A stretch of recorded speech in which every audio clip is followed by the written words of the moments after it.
പ്രിയപ്പെട്ടവരെ, ദൈവവുമായി ഉടമ്പടിയിലായിരിക്കുന്നവർ ഈ വേസ്റ്റ് മാനേജ്മെൻറ്റ് ശരിക്കും പഠിക്കാനുള്ള ഒത്തിരി അവസരങ്ങളുണ്ട്. അത് അർത്ഥവത്തായിട്ട് പ്രയോജനപ്പെടുത്തുന്ന അനുസരിച്ചുകൊണ്ട് നമുക്ക് ഉടമ്പടിയിൽ പുരോഗമിക്കാൻ പറ്റും.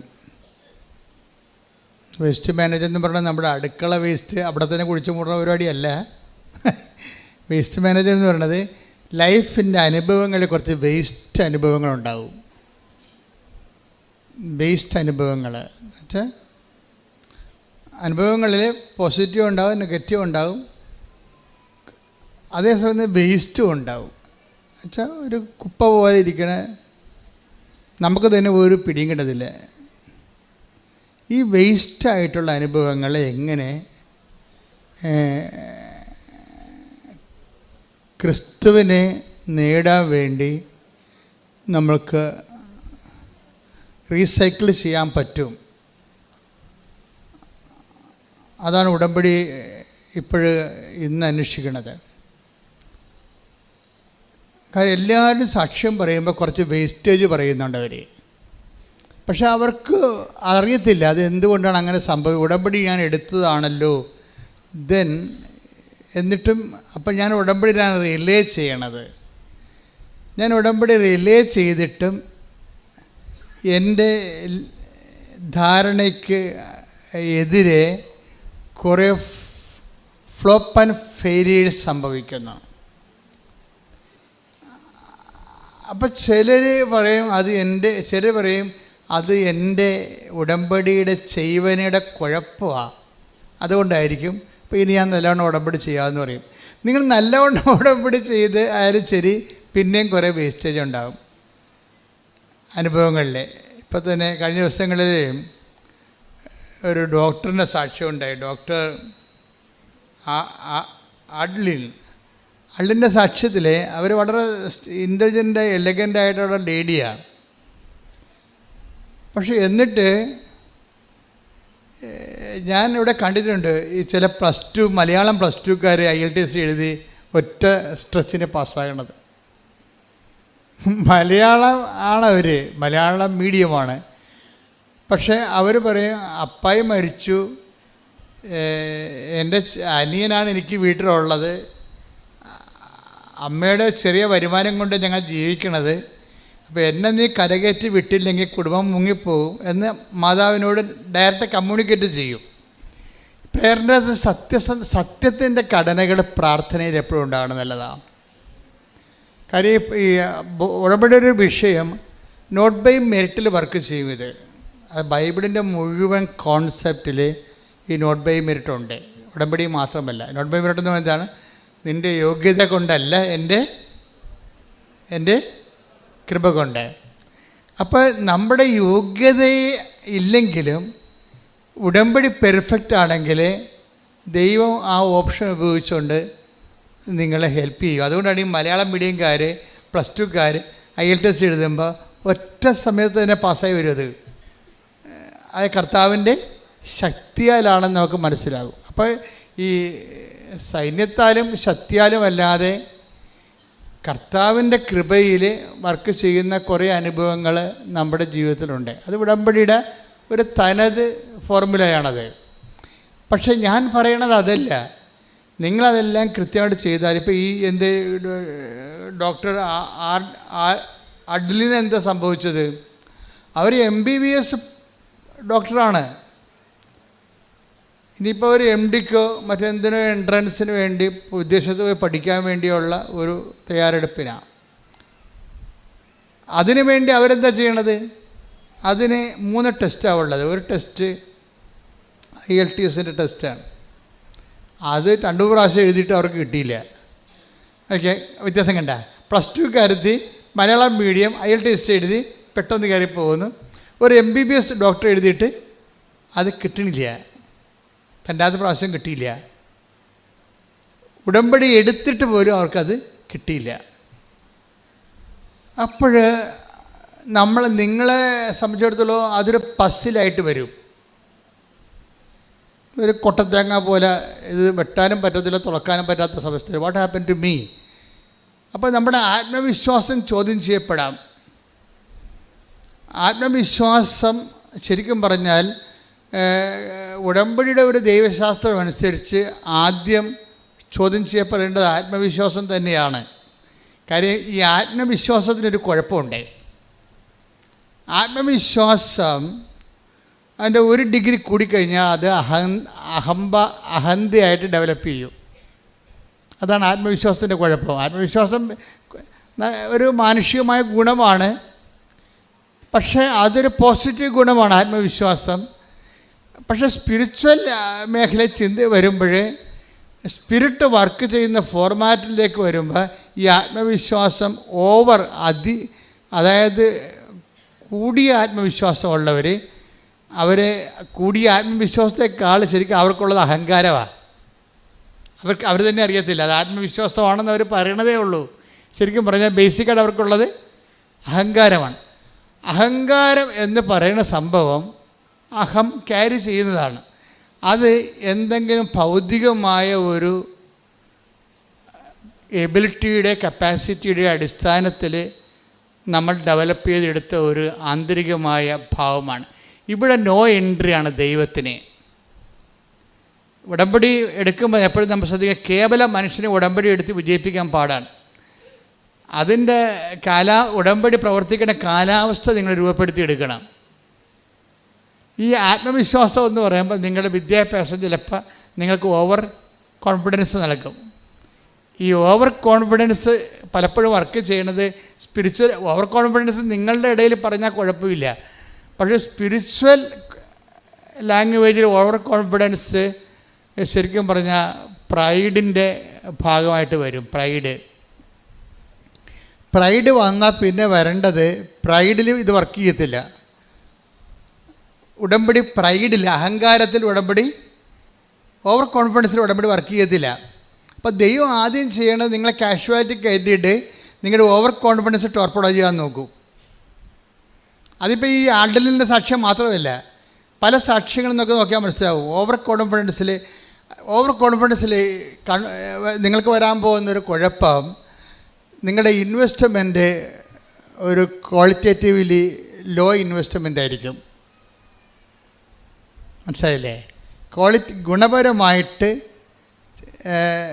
നിലവാരം കുറഞ്ഞ ഒരു നിക്ഷേപമാണ് ശരിക്കും നിങ്ങൾക്ക് ഓവർ കോൺഫിഡൻസുകാർക്ക് ഇതിൻ്റെ അകത്ത് വരണത് ഉടമ്പടി വരണത്. എന്താ കാര്യം? ഇതിപ്പോൾ ഉടമ്പടി എടുത്ത് എല്ലാവരും എടുക്കണമല്ലോ, എൻ്റെ കൂട്ടുകാരൊക്കെ ഉടമ്പടി എടുത്ത്, അതുകൊണ്ട് ഞാൻ എടുക്കണേ. ഉടമ്പടി എടുത്തില്ലെങ്കിലും എനിക്കറിയാം ഇത് റാങ്ക് ലിസ്റ്റിൽ കയറിപ്പോവും, ഞാൻ പാസ്സാവും, അല്ലെങ്കിൽ എനിക്ക് ജോലി കിട്ടുമെന്ന് എനിക്കറിയാം. ഇതാണ് ഓവർ കോൺഫിഡൻസ്. അപ്പോൾ അതുകൊണ്ട് ഈ ഓവർ കോൺഫിഡൻസുകാർക്ക് അവർ ഡേഞ്ചറസ് സോണിലാണ്. എന്താ കാര്യം? ദൈവം അത് വർക്കൗട്ട് ചെയ്യത്തില്ല.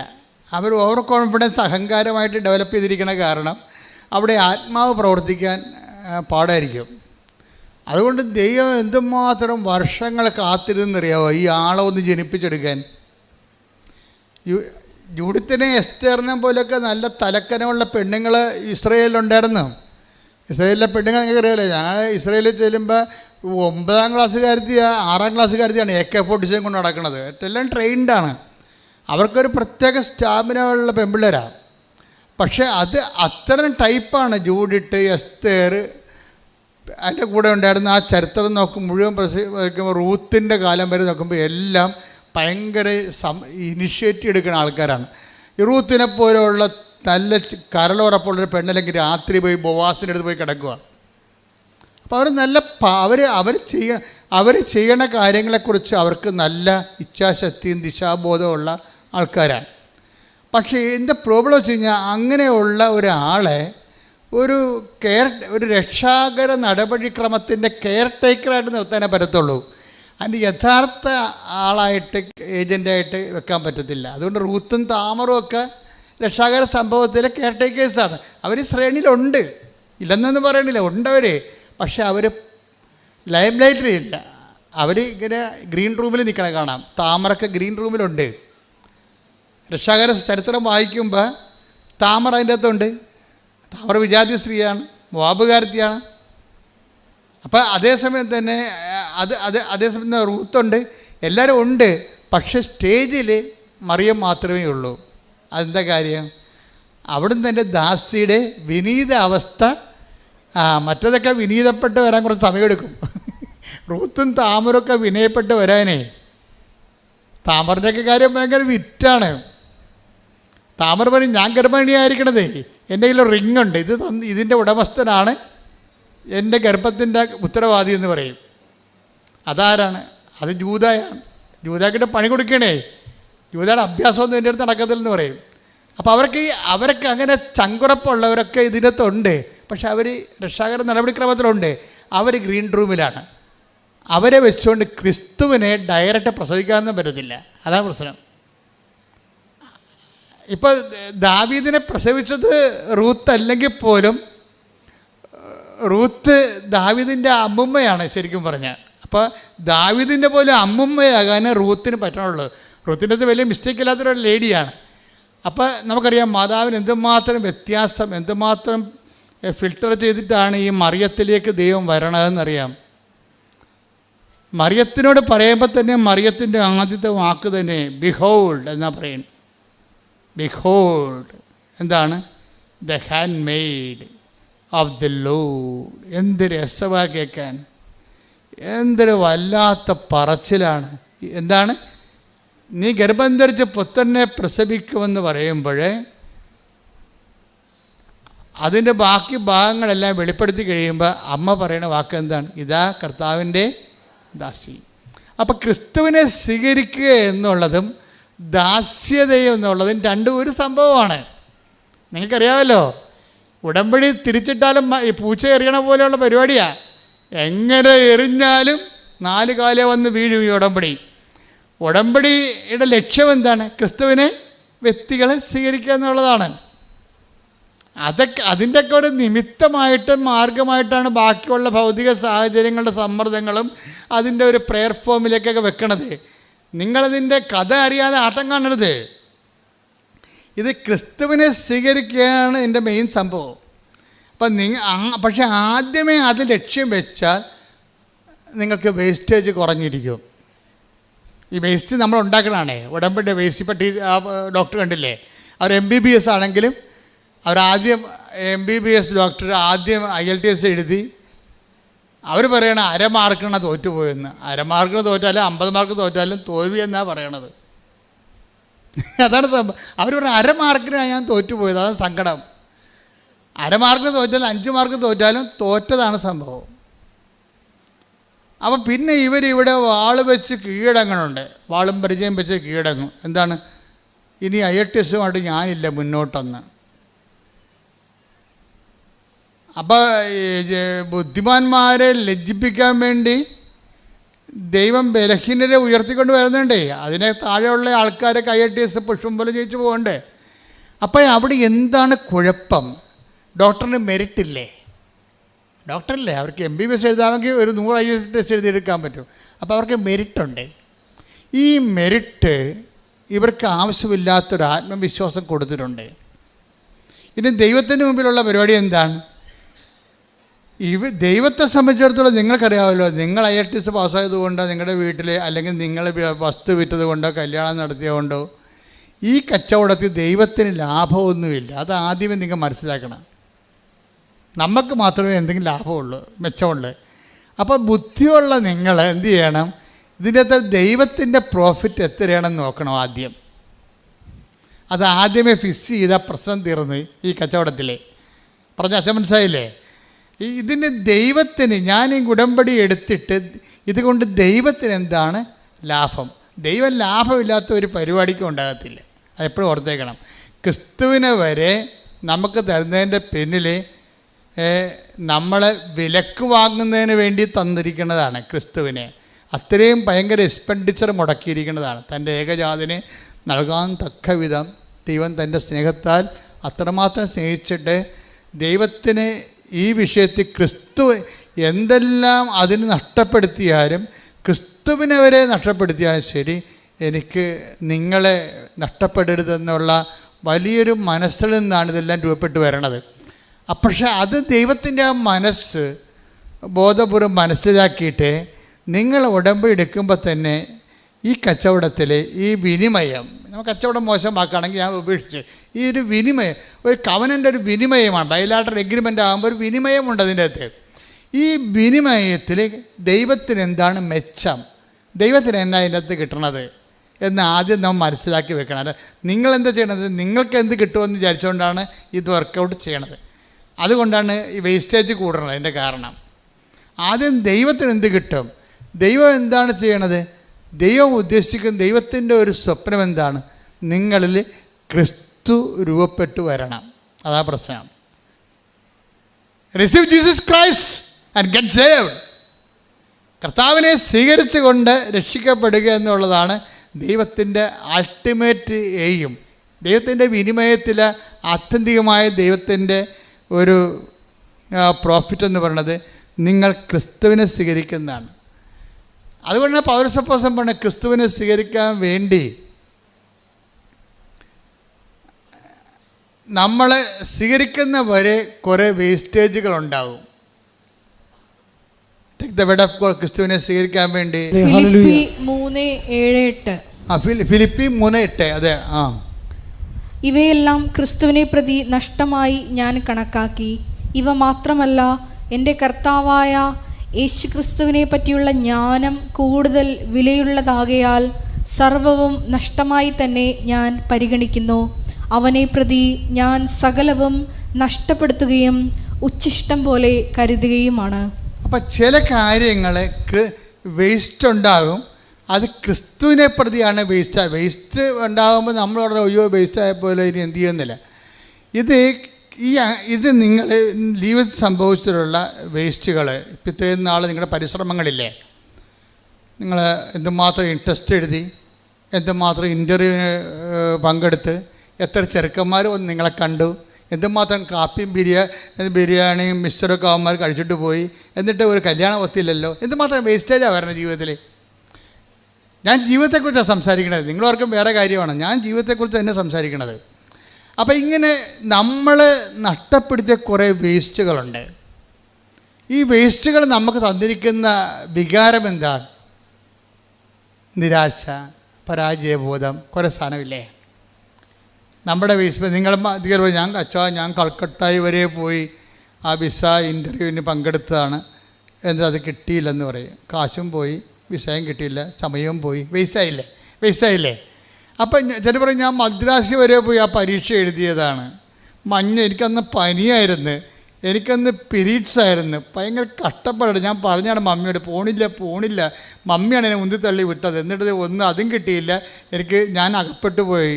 അപ്പം നമുക്ക് ഒത്തിരിയേറെ സങ്കടങ്ങൾ. ഇത്രയും കഷ്ടപ്പെട്ടിട്ട് ഒരു പ്രയോജനമില്ല, വെറുതെ അലയാവുന്നില്ല, ഒരു കാര്യമില്ലല്ല. ഇതാണ് വേസ്റ്റ് എന്ന് പറയുന്നത്. ഇപ്പം മനസ്സിലായല്ലോ വേസ്റ്റ്. ഈ വേസ്റ്റ് കൊണ്ട് എങ്ങനെ വിളക്ക് കത്തിക്കാമെന്ന് നോക്കണം. ഈ വേസ്റ്റ് എടുത്തിട്ട് എന്താ ചെയ്യണത്? ബൈബിൾ പറയണത് ഈ വേസ്റ്റ് എല്ലാം നീ ക്രിസ്തുവിൻ്റെ അക്കൗണ്ടിലേക്ക്, പിതാവായ ദൈവത്തിൻ്റെ അക്കൗണ്ടിലേക്ക് സെൻഡ് ചെയ്യണം. അതാണ് വിഷയം. നീ അത് വെച്ച് നിരാശയായിട്ട് അനുഭവിച്ചുകൊണ്ടിരിക്കരുത്. ഉടമ്പടി സൂപ്പർ പദ്ധതിയാണ്. ഈ സംഭവം മുഴുവനും നിനക്ക് നഷ്ടപ്പെട്ട നഷ്ടങ്ങളെല്ലാം എഴുതിയിട്ടിട്ട് പിതാവിൻ്റെ അക്കൗണ്ടിലേക്ക് ക്യാരി ഓവർ ചെയ്യണം. അപ്പാ, ഇതെല്ലാം ഞാൻ വിശ്വാസത്തോടെ പ്രത്യാശയോടെ സ്വീകരിക്കുന്നു.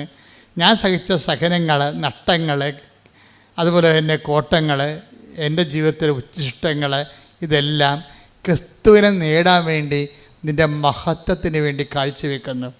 Praise the Lord. അപ്പോൾ ഒന്ന് പറഞ്ഞേ, അപ്പാ എൻ്റെ ജീവിതത്തിൽ വന്നിട്ടുള്ള പരാജയങ്ങള്, ഒരു ആവശ്യമില്ലാത്ത പരാജയങ്ങള്, മറ്റുള്ളവരുടെ ഉപദേശത്താൽ അടിച്ചേൽപ്പിക്കപ്പെട്ട പദ്ധതി കൊണ്ട് ഞാൻ തന്നെ ഒരു തോൽവിയായി മാറിയ മുഹൂർത്തങ്ങളെ,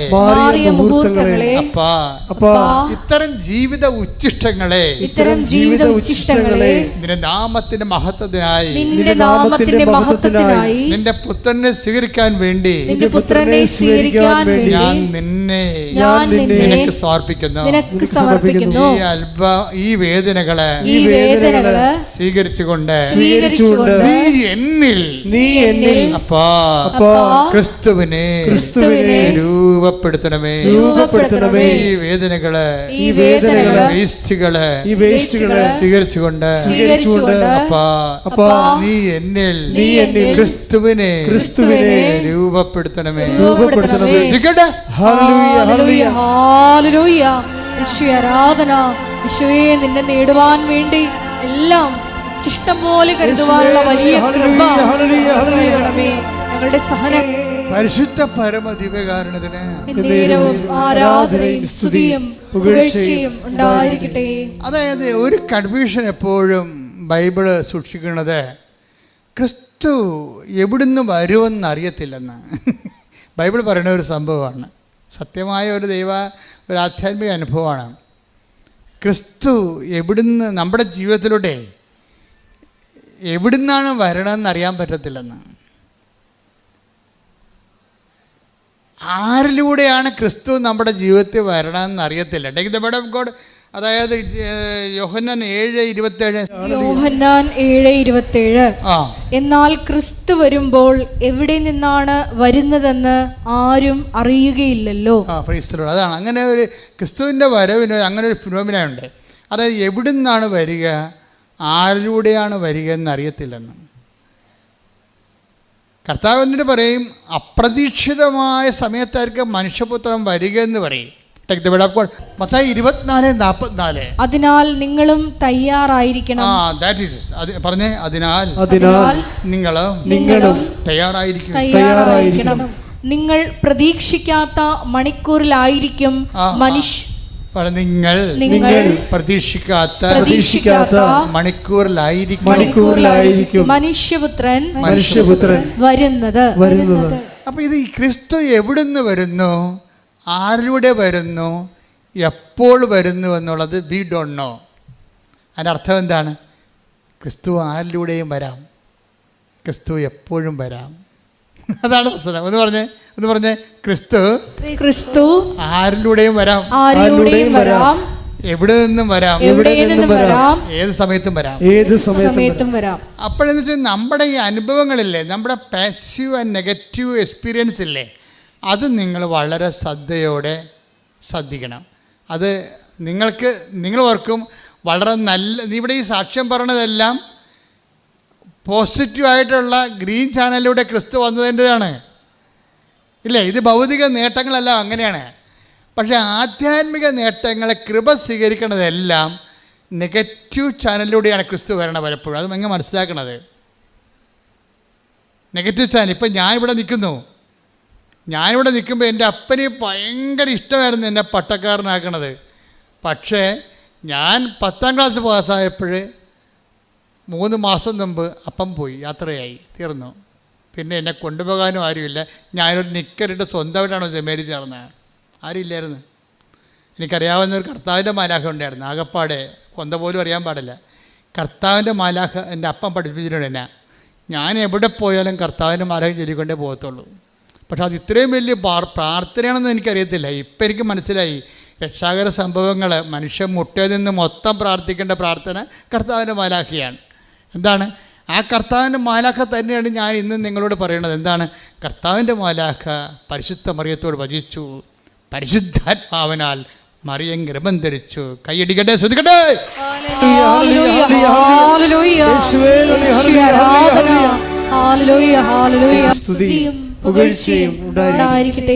അപ്പം മരിച്ചത് ഒരു നെഗറ്റീവ് കാര്യമാണല്ലേ, അപ്പം മരിച്ചത്.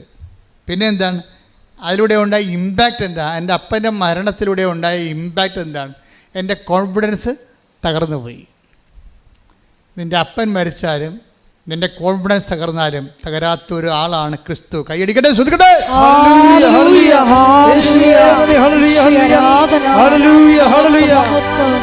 അപ്പം ഇങ്ങനെ ഒരു സിറ്റുവേഷനിലാണ് ഞാൻ സെമിനാരി തന്നെത്താൻ വന്ന് ചേർന്നത്. അത് കാരണം എനിക്ക് എപ്പോഴും പേടിയുണ്ടാവും. എന്താ കാര്യം?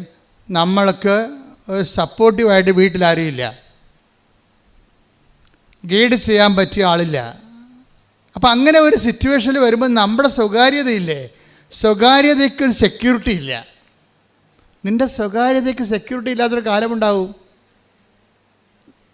നിൻ്റെ സ്വകാര്യമായ എല്ലാ മനുഷ്യരും ജീവിക്കണത് എങ്ങനെയാണ്? അവൻ്റെ സ്വകാര്യ ലൈഫിനൊരു സുരക്ഷിതത്വം വ്യക്തികളായിട്ടോ സ്ഥാപനമോ സംവിധാനമോ കൊടുക്കുന്നുണ്ടാവും. ഇതില്ലാതിരുന്ന കാരണം എനിക്കാകപ്പാടെ ഉണ്ടായിരുന്ന സെക്യൂരിറ്റി, എൻ്റെ സ്വകാര്യ സെക്യൂരിറ്റി എൻ്റെ വിശ്വാസം മാത്രമാണ്. എൻ്റെ കുടുംബത്തിൽ നിന്ന് എനിക്ക് തന്ന വിശ്വാസം. ഞാൻ എപ്പോഴും സഭയുടെ പഠനം കൊണ്ട് ഫൈറ്റിങ്ങുള്ള ആളാണ്. എന്ന് വെച്ച് കഴിഞ്ഞാൽ കുടുംബമാണ് സഭ എന്ന് വിശ്വസിക്കുന്ന ഒരാളാണ് ഞാൻ. കാരണം കുടുംബത്തിൽ നിന്ന് കിട്ടാത്ത ഒന്നും ഇന്നും എൻ്റെ ജീവിതത്തിലില്ല. സെമിനാരി വന്നപ്പോൾ കിട്ടിയതെന്നൊക്കെ പറഞ്ഞത് ഇതിനെ ഒന്ന് അതിൻ്റെ ആശയങ്ങളെ കുറച്ചുകൂടി റീസണബിളാക്കാൻ വേണ്ടി അവർ കുറച്ച് ബുദ്ധിമുട്ടിയെന്നും സത്യമാണ്. പക്ഷേ ഞാൻ അനുഭവത്തിൽ വിശ്വസിച്ച് വന്നത്, എൻ്റെ അപ്പം 12 മണി പട്ടാപ്പകലൊക്കെ ഈ വീട്ടിലെ പറമ്പിലൊക്കെ ജോലി ചെയ്തും വന്നിട്ട് അപ്പം കണ്ണീരിട്ട് 12 തിരികെ കത്തിച്ച് അപ്പം കൈവിരിച്ചൊക്കെ ഈശോയുടെ മുമ്പിൽ നിൽക്കണ ഞാൻ കണ്ടിട്ടുണ്ട്. അപ്പം തന്നെയാണ് ബൈബിള്, അപ്പം തന്നെയാണ് വേദപാഠ പുസ്തകം. അപ്പനെയും അമ്മയേക്കാൾ വലിയ മതപുസ്തകങ്ങളില്ല. അതുകൊണ്ട് അപ്പനും അമ്മയും എപ്പോഴും ഓർക്കുക, നിങ്ങളുടെ മക്കളുടെ മുമ്പിൽ നിങ്ങളാണ് ദൈവത്തിൻ്റെ വിശുദ്ധ വേദപുസ്തകം. ശ്രുതികട്ടെ.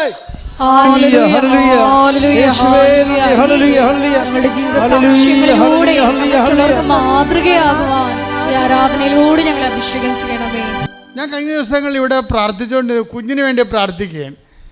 ആ കുഞ്ഞിന് എന്തോ ചെവി കേൾക്കാൻ പാടില്ല. ആ കുഞ്ഞിന് വേണ്ടി പ്രാർത്ഥിക്കുമ്പോൾ എന്നോട് അമ്മ പറഞ്ഞത്, ചെവി മൊത്തമല്ല, അല്പം കേൾക്കാൻ പാടില്ല. പക്ഷേ അമ്മ എന്നോട് പറഞ്ഞത്, കുഞ്ഞിന് ഭയങ്കര പേടിയാണ് അച്ഛാ, ഇരുട്ടിനെ പേടി, സ്വരത്തിൽ സംസാരിച്ച പേടി, അതാണ് ചീട്ടൽ എഴുതി വെച്ചിരിക്കണത്. അപ്പോൾ ഞാൻ പ്രാർത്ഥിച്ചുകൊണ്ടിരിക്കുന്ന സമയത്ത് ഞാൻ പ്രാർത്ഥന ഇടയ്ക്ക് നിർത്തി. ഞാൻ പറഞ്ഞു, തള്ളേ, ആദ്യം നിങ്ങളുടെ നിലവിളി നിർത്ത്. നിങ്ങൾ ആരാണ്? നിങ്ങൾക്ക് ഒരു അമ്മയാകാനുള്ള യാതൊരു യോഗ്യതയുമില്ല. കാര്യം ഞാൻ ഓൺ ദി സ്പോട്ടിലെ പറയത്തില്ല ആൾക്കാരോട്, പിന്നെ വെച്ചിട്ട് പറയാൻ നമുക്ക് ആളെ കിട്ടത്തില്ലല്ല. ഞാൻ പറഞ്ഞു, നിങ്ങൾക്ക് പ്രസവിക്കാനോ ഒരു കുഞ്ഞിനെ വളർത്താനോ ഒരു യോഗ്യതയുമില്ല. എന്താ കാര്യം? ഇവർ എന്തെങ്കിലും നിസ്സാര കാര്യമാകുമ്പോൾ തന്നെ ആനമൂത്രം പോലെ ഇങ്ങനെ നിലവിളിക്കാൻ തുടങ്ങും. ഈ പെറ്റ കുഞ്ഞ്, ആ കുഞ്ഞുനാൾ മുതൽ ഇവരുടെ കണ്ണും കരച്ചിലും കണ്ട് ആ കൊച്ചിൻ്റെ ആത്മവിശ്വാസം തകർന്നു പോയി. കുഞ്ഞിന് പേടിയായി. ഇനി ഇവർ വേണമെങ്കിൽ പേടിപ്പിക്കുകയും ചെയ്യും, പറഞ്ഞ് പേടിപ്പിക്കുകയും ചെയ്യത്തില്ല. മാക്കാൻ പഞ്ഞു കൊക്കോ എന്നൊക്കെ പറഞ്ഞു കഴിഞ്ഞാൽ പേടിപ്പിക്കത്തില്ലേ? എന്തെങ്കിലും ചോറ് തിരിക്കാനാണെങ്കിലും മുല കൊടുക്കാനാണെങ്കിലും കുടിക്കുക, നമ്മൾ പേടിപ്പിക്കും. കുഞ്ഞുങ്ങളുടെ പേടിയെല്ലാം നിങ്ങൾ അമ്മമാരായിട്ട് പകർന്നിട്ടാണ്. പക്ഷെ ചില അമ്മമാരുണ്ട് നല്ല ചങ്കൂറ്റം പോലെ നിൽക്കും. കൊച്ചു താഴെ വീണാൽ പോലും ആ തരതാഴുതുമെന്നുള്ളതാണ്. കൊച്ചുങ്ങളെ ആ വീഴും, അതൊക്കെ തരതാഴുതുമെന്നുള്ളത്. നമ്മൾ ചെന്നാൽ മാത്രമേ നിലവിളിക്കത്തില്ല, അല്ലെങ്കിൽ ആ കൊച്ചു തരതാഴുന്നിട്ട് വരുവേ. നമ്മൾ എൻ്റെ അമ്മ മകളെ എന്നും പറഞ്ഞാൽ ഓടി ചെല്ലുമ്പോഴത്തേനും കൊച്ചു കയറാൻ തുടങ്ങും. നമ്മൾ ചെല്ലാനുണ്ടെങ്കിൽ കയറാൻ തുടങ്ങും കൊച്ചിനെ, കാരണം സ്വരം കൂടും. നമ്മൾ മൈൻഡ് ചെയ്യില്ല. ആരും നിങ്ങൾക്കറിയാമോ, അങ്ങോട്ടും ഇങ്ങോട്ടും കൊച്ചു നോക്കിയിട്ട് കൊച്ചു അമ്മനെ കണ്ടില്ലെങ്കിൽ തന്നെത്താഴ്ന്നിട്ട് ഒരു സംഭവം. അപ്പം നമ്മൾ എപ്പോഴും ശ്രദ്ധിക്കേണ്ട കാര്യം, കുഞ്ഞുങ്ങളുടെ ആത്മവിശ്വാസം കെടുത്തണമൊന്നും ചെയ്യരുത്, മാനുഷികമായ ഭാഷയെ പറഞ്ഞാൽ. പക്ഷെ ദൈവം തൻ്റെ പുത്രനെ നമുക്ക് നൽകുമ്പോൾ നമ്മുടെ ഈ മാനുഷികാവകാശം ചില സമയത്ത് ഡാമേജ് ചെയ്യും. അതിൻ്റെ ഉദ്ദേശം എന്ന് വെച്ച് കഴിഞ്ഞാൽ, നീ ക്രിസ്തുവിനെ സ്വീകരിക്കാൻ വേണ്ടി മാനുഷികമായ ഒരു അഹങ്കാരത്തിൽ ക്രിസ്തുവിനെ സ്വീകരിക്കാൻ പറ്റത്തില്ല. താമറിനായാലും റൂത്തിനായാലും ഒക്കെ ഈ മനുഷ്യാത്മാവ് ലോകാത്മാവിത്തിൽ കൂടുതലാണ്. അതുകൊണ്ട് മറിയത്തിൻ്റെ അടുത്ത് വന്നപ്പോൾ മറിയം ആണ് ഒത്ത ആളായിട്ട് ദൈവത്തിന് കിട്ടിയത്. മറിയം ചില്ലറപ്പുള്ളിയല്ലേ. മറിയം എന്തെങ്കിലും പറഞ്ഞാൽ സമയമായെന്ന് മറിയം പറഞ്ഞാൽ എന്തുകൊണ്ടാണ് കർത്താവും പറയണത്? സമയമായെന്ന് അമ്മ പറഞ്ഞാൽ സമയമായി എന്ന് പറഞ്ഞാൽ എന്താ? മറിയത്തിനെ വിട്ടങ്ങനെ ദൈവത്തിന് ചെയ്യാൻ പറ്റത്തില്ല. എത്ര 4000 കൊല്ലത്തെ സ്ത്രീകളെ മുഴുവനും ഇൻ്റർവ്യൂ ചെയ്ത് മാറ്റിയിട്ടല്ലേ ഈ ആളെ എടുത്തിരിക്കണത്. അപ്പോൾ ആൾ ചില്ലറപ്പുള്ളിയൊന്നും അല്ലല്ലോ. അതാണ് വിഷയം. ആളെ മനസ്സിലാക്കണം നമ്മൾ ആദ്യം. അപ്പോൾ എന്താ സംഭവിച്ചതെന്ന് വെച്ചാൽ, അമ്മ പറഞ്ഞു, അപ്പാ പറഞ്ഞതെനിക്ക് മനസ്സിലായി, ഇത് നല്ല റിസ്ക്കുള്ള പരിപാടിയാണ്, ഇത് 10-33 കൊല്ലത്തെ പദ്ധതിയാണ്, ഇത് ചോരയും കണ്ണീരും മാത്രമേ ഈ പദ്ധതിയിലുള്ളൂ. ഞാൻ കുരിശിന് ചുവട്ടി വരെ നിൽക്കണമെന്നൊക്കെ എല്ലാം. കാരണം ഹൃദയത്തിൽ സംഗ്രഹിച്ചു എന്ന് പറയുമ്പോഴേ ടോപ്പ് വെളിപാട് നടക്കുമ്പോൾ അമ്മ ഉടനെ അതിനെക്കുറിച്ച് സംസാരിക്കത്തില്ല. കാരണം സംസാരിച്ചുകൊണ്ട് കാര്യമില്ലാത്ത വിഷയമാണ്. അതെന്ത് ചെയ്യും? അമ്മ അത് ഹൃദയത്തിൽ സംഗ്രഹിക്കും. കുരിശിൻ്റെ അംശമുള്ള നമ്മുടെ പെസഹാപ്പത്തിലൊക്കെ കുരിശ് വെച്ച് വരത്തില്ലേ? അപ്പോൾ കുരിശ് വെച്ച് വരുന്ന അനുഭവങ്ങളുണ്ട്. അതിൽ തന്നെ കുരിശ് വെച്ച് വരുന്ന അനുഭവങ്ങളുണ്ട്. കുരിശ് വെച്ച് വരുന്ന അനുഭവങ്ങൾ അമ്മ കഴിച്ചാൽ പിന്നെ മിണ്ടത്തില്ല. അമ്മ മിണ്ടാണ്ടിരിക്കും. എന്താ കാര്യം? ഇത് കാൽവരി വരെ പോകുന്ന ഒരു പദ്ധതിയാണിത്. ചെറിയ യാത്രയല്ല. ഇതിപ്പോൾ ടൈമിൽ ചെയ്ത് തീർക്കാനുള്ളതല്ല. അതുകൊണ്ട് ഹൃദയത്തിൽ സംഗ്രഹിച്ച് അതേക്കുറിച്ച് ധ്യാനിച്ചുകൊണ്ടിരിക്കും. ഈ ധ്യാനം ആദ്യം തുടങ്ങിയ മംഗളവാർത്ത സമയത്തിലാണ്.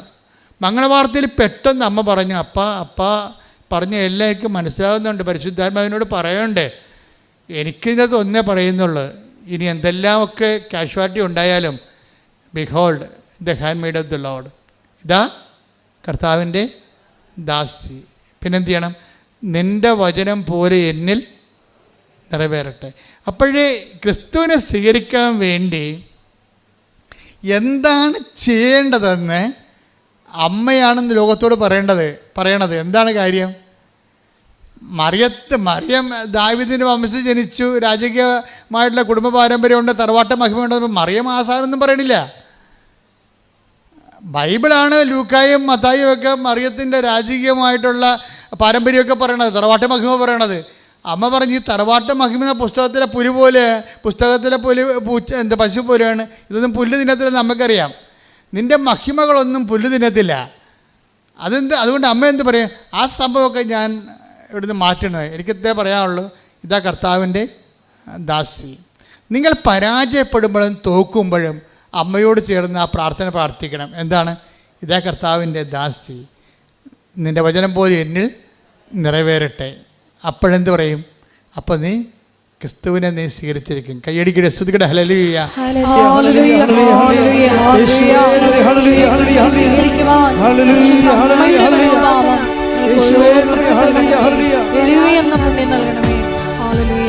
പരിശുദ്ധ പരമദിവ്യകാരുണ്യത്തിന്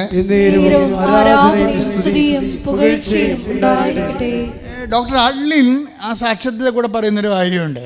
അതെന്ന് എല്ലാം പറഞ്ഞു തീർന്നിട്ട് ഞാൻ സാക്ഷ്യത്തിൻ്റെ ഓരോ ഭാഗങ്ങൾ ഈശോ തരണമനുസരിച്ചിട്ട് ഞാൻ നിങ്ങളോട് ഷെയർ ചെയ്യാം. ഇവർ അവസാനം പറയുന്ന ഭാഗമാണ് ഇപ്പം എൻ്റെ മനസ്സിൽ വരുന്നത്. ഇവർ പറഞ്ഞത് എല്ലാം പറഞ്ഞു കഴിഞ്ഞിട്ട് ഇവർ പറയും, നിങ്ങൾക്ക് ഇതൊരു സാക്ഷ്യമാകാം, പക്ഷേ എനിക്കിതൊരു ജീവിതമാണ്. എന്ത് രസം കേൾക്കാൻ. അപ്പോൾ എന്ത് ചിന്തിച്ചാണ് അവർ പറയണത്? നിങ്ങൾക്ക് പലരും പറയണ പോലെ ഇതൊരു സാക്ഷ്യമായിട്ട് വരും, പക്ഷേ എന്നെ സംബന്ധിച്ചിടത്തോളം ഇതൊരു ജീവിതമാണ്. ഞാൻ ക്രിസ്തുവിനെ നേടാൻ വേണ്ടി ദൈവം എന്നെ വ്യത്യസ്തങ്ങളായ ട്രീറ്റ്മെൻറ്റിലൂടെ കടത്തിക്കൊണ്ട് പോകുന്ന എൻ്റെ ജീവിതമാണിത്. കാരണം ദൈവത്തെ സംബന്ധിച്ചിടത്തോളം ക്രിസ്തുവിനെ സ്വീകരിക്കാൻ ഒരു വ്യക്തിക്ക് ഒരു ഇൻഫ്രാസ്ട്രക്ചർ അല്ലെങ്കിൽ ഒരു ഭൗതികമായ സാഹചര്യം ഉണ്ടെന്ന് കണ്ടാൽ അത് ശരി പറയല്ലോ, ഈ പ്രാർത്ഥിച്ചാൽ പിന്നെയും പ്രശ്നം കൂടുകയേ ഉള്ളെന്ന് ചില ആൾക്കാർ പറയും. ചില വിഡ്ഢികൾ പറയത്തില്ലേ, ഇനി പ്രാർത്ഥിച്ചു കഴിഞ്ഞാൽ പ്രശ്നം കൂടുകയാണല്ലോ ആൾക്കാർ പറയണത്. ചിലർക്കത് ശരിയാണ്. എന്താ കാര്യം വെച്ച് കഴിഞ്ഞാൽ, നിങ്ങൾ ഓക്കെയാണെങ്കിൽ നിങ്ങളൊക്കെ ക്രിസ്തുവിനെ നേടാനുള്ള ഒരു കൂടുതൽ ഒരു ചാൻസ്, ഒരു പരുവപ്പെടൽ ഉണ്ടെങ്കിൽ, ഒരു 30 മേനി വിളയുമെങ്കിൽ ക്രിസ്തു നോക്കും അത് 60 മേനിയാക്കാൻ പറ്റുമോ എന്ന് നോക്കും. 60 മേനി കൃപ വിളയണ ആളാണെങ്കിൽ ക്രിസ്തു പറയും 100-ന് ചാൻസുള്ള ആളാണ്, വെയിറ്റ് ചെയ്യാൻ പറയാം. അപ്പം നമുക്ക് കിട്ടുന്ന അനുഭവം എന്താ? നെഗറ്റീവ് അനുഭവങ്ങളാണ്. നമ്മളപ്പോൾ ബുദ്ധിയില്ലാത്തത് പറയും, ഞാൻ ഇത്രയും പ്രാർത്ഥിച്ചു, ഉപവസിച്ച് രോഗികളെ കണ്ട് അവരെ പരിചയിച്ചിട്ട് അവസാനം ഇതൊന്നും ചെയ്യാത്ത ആൾക്കാർക്കാണല്ലോ നേട്ടങ്ങളും സാക്ഷ്യങ്ങളും. എന്നെയൊക്കെ സംബന്ധിച്ച് അത്തരം വളർച്ച എനിക്കില്ലല്ലോ എന്ന് പറയും. ശരിയാണത്, ശരി, തെറ്റില്ല അതിനകത്ത്. പക്ഷേ എന്താ പ്രശ്നം? നീ 60 മേനി കാഴ്ചല്ലേ, അപ്പം നീ തൃപ്തിയല്ലേ? ക്രിസ്തു നിൻ്റെ കാര്യത്തിൽ തൃപ്തിയില്ലാത്ത ആളാണ്. ക്രിസ്തു പറയും 100 മേനിക്ക് ചാൻസുള്ള ആളാണ്, റാങ്ക് കിട്ടാൻ ചാൻസുള്ള കുട്ടിയാണ്, ഉഴപ്പിയിട്ടാണെന്ന് പറയും. അപ്പോൾ ടീച്ചർമാർ പറയത്തില്ലേ, മോഡൽ എക്സാം കഴിയുമ്പോൾ പറയും, റാങ്ക് കിട്ടാൻ ചാൻസുള്ള ആളാണ് കേട്ടോ, ഉഴപ്പരുതേ, സ്കൂളിൻ്റെ പേര് കളയരുതേ എന്ന് പറയും. ടീച്ചർമാർ പറയും. അവരെ കുറ്റം പറയാൻ പറ്റത്തില്ല. അവിടെ അധ്വാനമല്ലേ, അവിടെ സ്കൂളിന് പേരുണ്ടെങ്കിൽ മാത്രമേ ആ സ്കൂളിലേക്ക് പിള്ളേരെ വിടത്തുള്ളൂ മറവിലക്കന്മാർക്ക്. അവിടെ ജീവൽ പ്രശ്നമാണ്. അവിടെ മാത്രമല്ല, അവിടെ സ്ഥാപനത്തിന് ജീവൽ പ്രശ്നമാണ്. എന്ന് വെച്ച് കഴിഞ്ഞാൽ സ്ഥാപനത്തിൻ്റെയും അത് പഠിക്കുന്ന പഠിപ്പിക്കുന്ന ടീച്ചർമാരുടെ എല്ലാവരുടെയും ഭാവിയാണ്. അതുകൊണ്ട് കുഞ്ഞുങ്ങളുടെ നിലവാരത്തിൽ നിലർത്തുക എന്നുള്ളത് പ്രധാനപ്പെട്ട കാര്യം തന്നെയാണ്. പക്ഷെ അതുകൊണ്ട് അതുപോലെ തന്നെ ദൈവത്തെ സംബന്ധിച്ചിടത്തോളം നിനക്ക് സാധാരണ ലേഡീസിനോട് സാധാരണ പുരുഷന്മാരോട് ചെയ്യുന്നതിനേക്കാൾ കുറച്ചുകൂടി നെഗറ്റീവായിട്ട് നീതിയില്ലാതെ ദൈവം നിന്നോട് ചെയ്തെന്ന് വിചാരിച്ചോ? നീതിയില്ലാതെ ദൈവം നിന്നോട് ചെയ്തെന്ന് വിചാരിച്ചോ? എന്നിട്ടും നീ ഒരു വാക്കും മിണ്ടണില്ല. അത് ദൈവമല്ലേ, ദൈവത്തിന് ഇഷ്ടംപോലെ ചെയ്യത്തില്ല, ദൈവം കൈവിട്ട് കളയത്തില്ല, അതൊക്കെ ദൈവമല്ലേ, ഞാനെന്തിനാ അതൊക്കെ പറയണത്, കർത്താൻ ഇഷ്ടമുള്ള. അപ്പോഴേ ദൈവത്തിന് മനസ്സിലാവും ഇത് 30 മേനിയാണല്ലോ ഈ സംഭവം, ഇതിനെ 60 മേനിയാക്കാൻ ചാൻസ് ഉണ്ടല്ലോ എന്ന് പറയും. കാര്യം ഭൗതിക വിഷയങ്ങൾ വെച്ചുകൊണ്ട് ദൈവത്തെ അളക്കാതിരിക്കുകയും പരാജയങ്ങളെ ദൈവത്തിൻ്റെ നാമത്തിൽ ആശ്രയിച്ചുകൊണ്ട് അപ്പോഴും വിശ്വാസത്തെ മുൻതൂക്കം കൊടുക്കുകൊണ്ട് ദൈവത്തെ മഹത്വപ്പെടുത്തി ജീവിക്കുമ്പോൾ അവർക്ക് പിന്നെയും ക്ലേശങ്ങളുണ്ടാവും. അത് തീർച്ചയായിട്ടും ഉണ്ടാവും. എടാ, എനിക്ക് ഈ ശരീരത്തിൽ 4-5 രോഗങ്ങളുണ്ട്, നിങ്ങൾക്കറിയാമല്ലോ. അപ്പോൾ അങ്ങനെ വരുമ്പോൾ എന്തുകൊണ്ടാണ് നിങ്ങൾ പ്രാർത്ഥിക്കുമ്പോൾ പഠനം നിങ്ങൾ കേൾക്കും. പക്ഷേ ഞാൻ പ്രാർത്ഥിച്ചാൽ അപ്പോൾ തന്നെ അമ്മ 2 പഞ്ഞെടുത്ത് അമ്മ 2 ചെവിയിലും വെച്ചോണ്ടിരിക്കും. എല്ലാം പറഞ്ഞാൽ എന്ന് ചോദിക്കും, മിണ്ടത്തില്ല. ഞാൻ ഈ അഭ്യാസം എനിക്ക് നേരത്തെ അറിയാവുന്ന കാരണം ഞാൻ അങ്ങനെ പറയാറുമില്ല. ഞാൻ ശുശ്രൂഷ മര്യാദ കൊണ്ടുപോകാനുള്ള ശക്തി തന്നാൽ മതി, വേറെ പ്രശ്നങ്ങളൊന്നും ഇല്ലെന്ന് പറയും. കാര്യം എന്താ, ആളെ ഞാൻ നേരെ കണ്ടതാണ്, എനിക്കറിയാം ഈ ജീവിതം പുച്ചുക്കും ചൂണ്ടാൻ പോവാണെന്ന്. നമുക്ക് ലഭിക്കാതിരിക്കുന്ന മഹത്വത്തെ കുറിച്ച് ഓർക്കുമ്പോൾ ഇന്നത്തെ കഷ്ടതകൾ തുലോം നിസ്സാരമാണ്. കൈയടിച്ച് ചോദിക്കട്ടെ,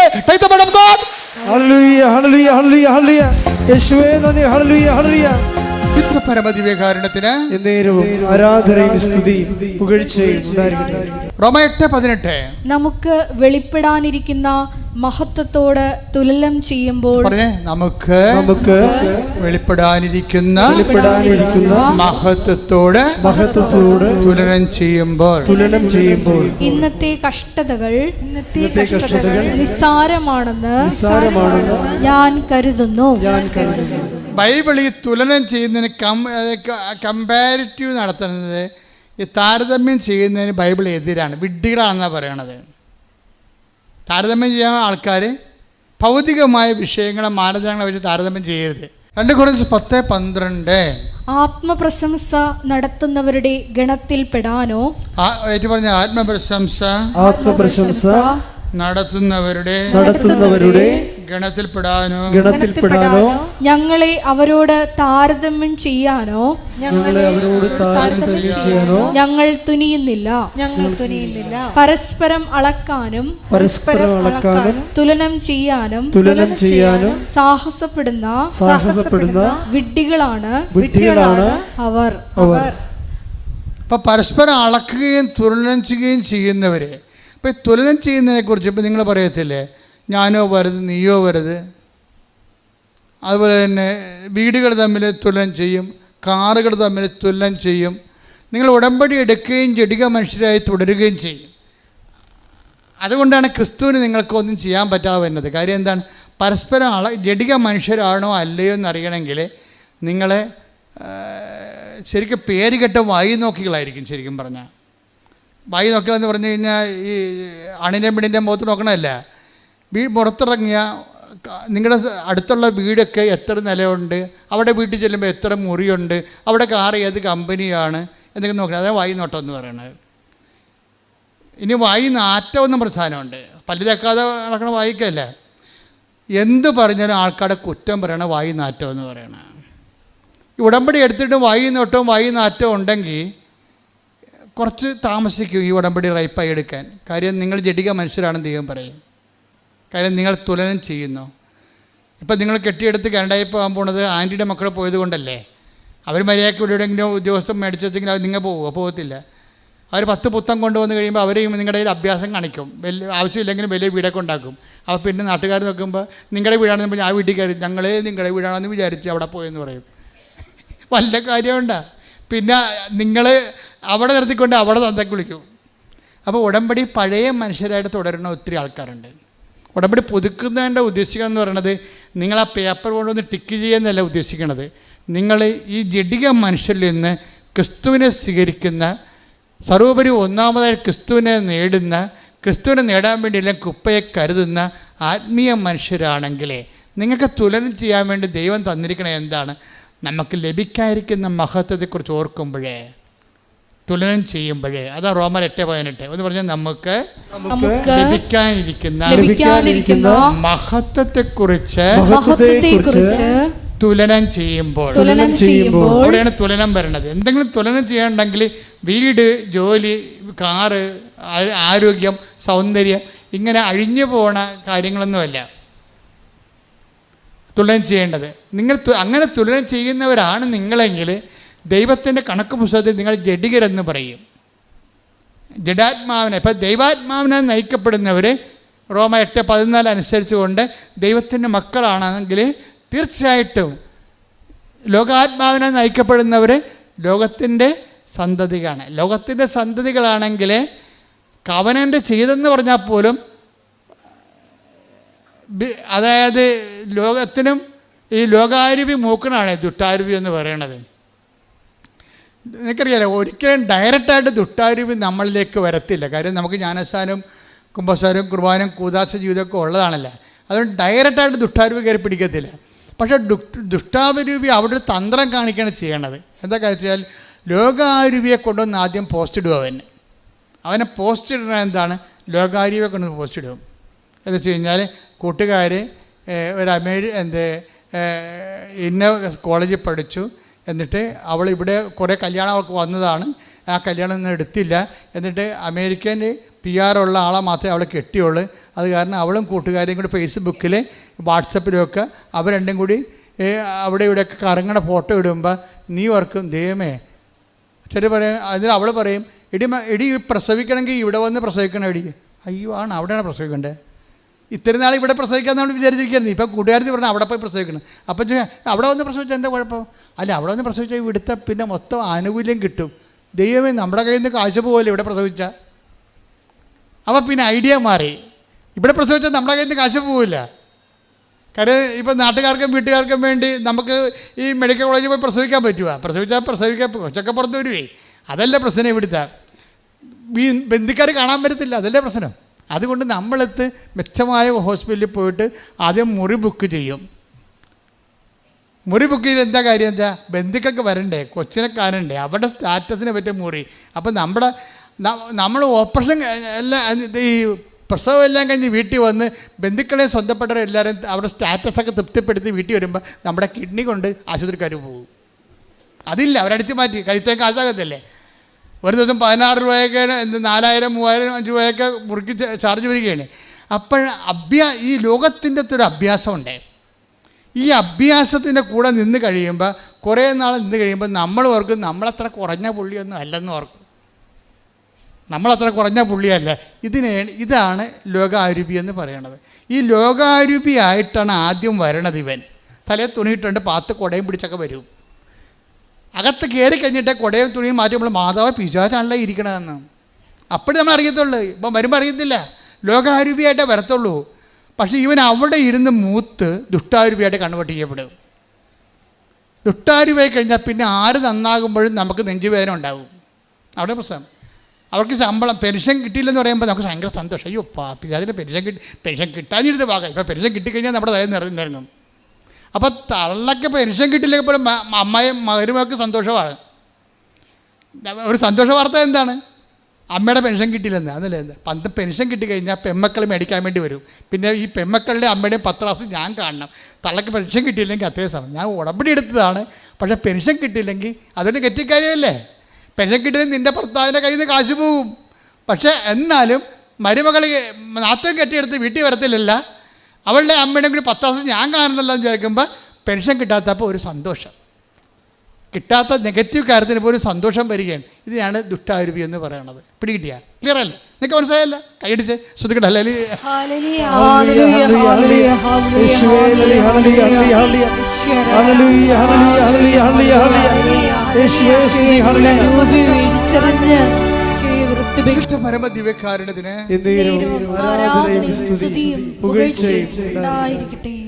ഡോക്ടർ ആൾഡിൻ അടുത്ത സ്റ്റെപ്പ് എന്താണെന്ന് വെച്ച് കഴിഞ്ഞാൽ ഇവർ IELTS തോറ്റു. ഇവർ അത് കഴിഞ്ഞ് ആരോ പറഞ്ഞു OIT പോകാൻ. OIT നേഴ്സുമാർ പോണതാണ്, ഡോക്ടർമാർ പോണതല്ല ശരിക്കും പറഞ്ഞു. അപ്പോൾ അവരവിടെ കുറഞ്ഞാലും ശരി, ഇത് കിട്ടിയാവുന്ന പോകാമില്ല എന്ന് വിചാരിച്ചുകൊണ്ട് അതിന് പോയെങ്കിലും അതിനും തോറ്റു. ഒരു MBBSകാർ OIT നോക്കേണ്ട ഒരു സിറ്റുവേഷൻ ഒന്ന് ചിന്തിച്ച് നോക്കി, അവർക്ക് എന്തുമാത്രം വിഷമം ഉണ്ടാകും, എന്തുമാത്രം പ്രയാസം ഉണ്ടാകും. തോറ്റു. പക്ഷേ ആളിനൊരു ഗുണമുണ്ട്. എന്ത് തോറ്റെന്ന് പറഞ്ഞാലും ആധ്യാത്മികമായിട്ട് ഇവൾ തോക്കത്തില്ല. അവളും ഭർത്താവും കൂടി ഓൺലൈനിൽ ജപമാല ചെല്ലും.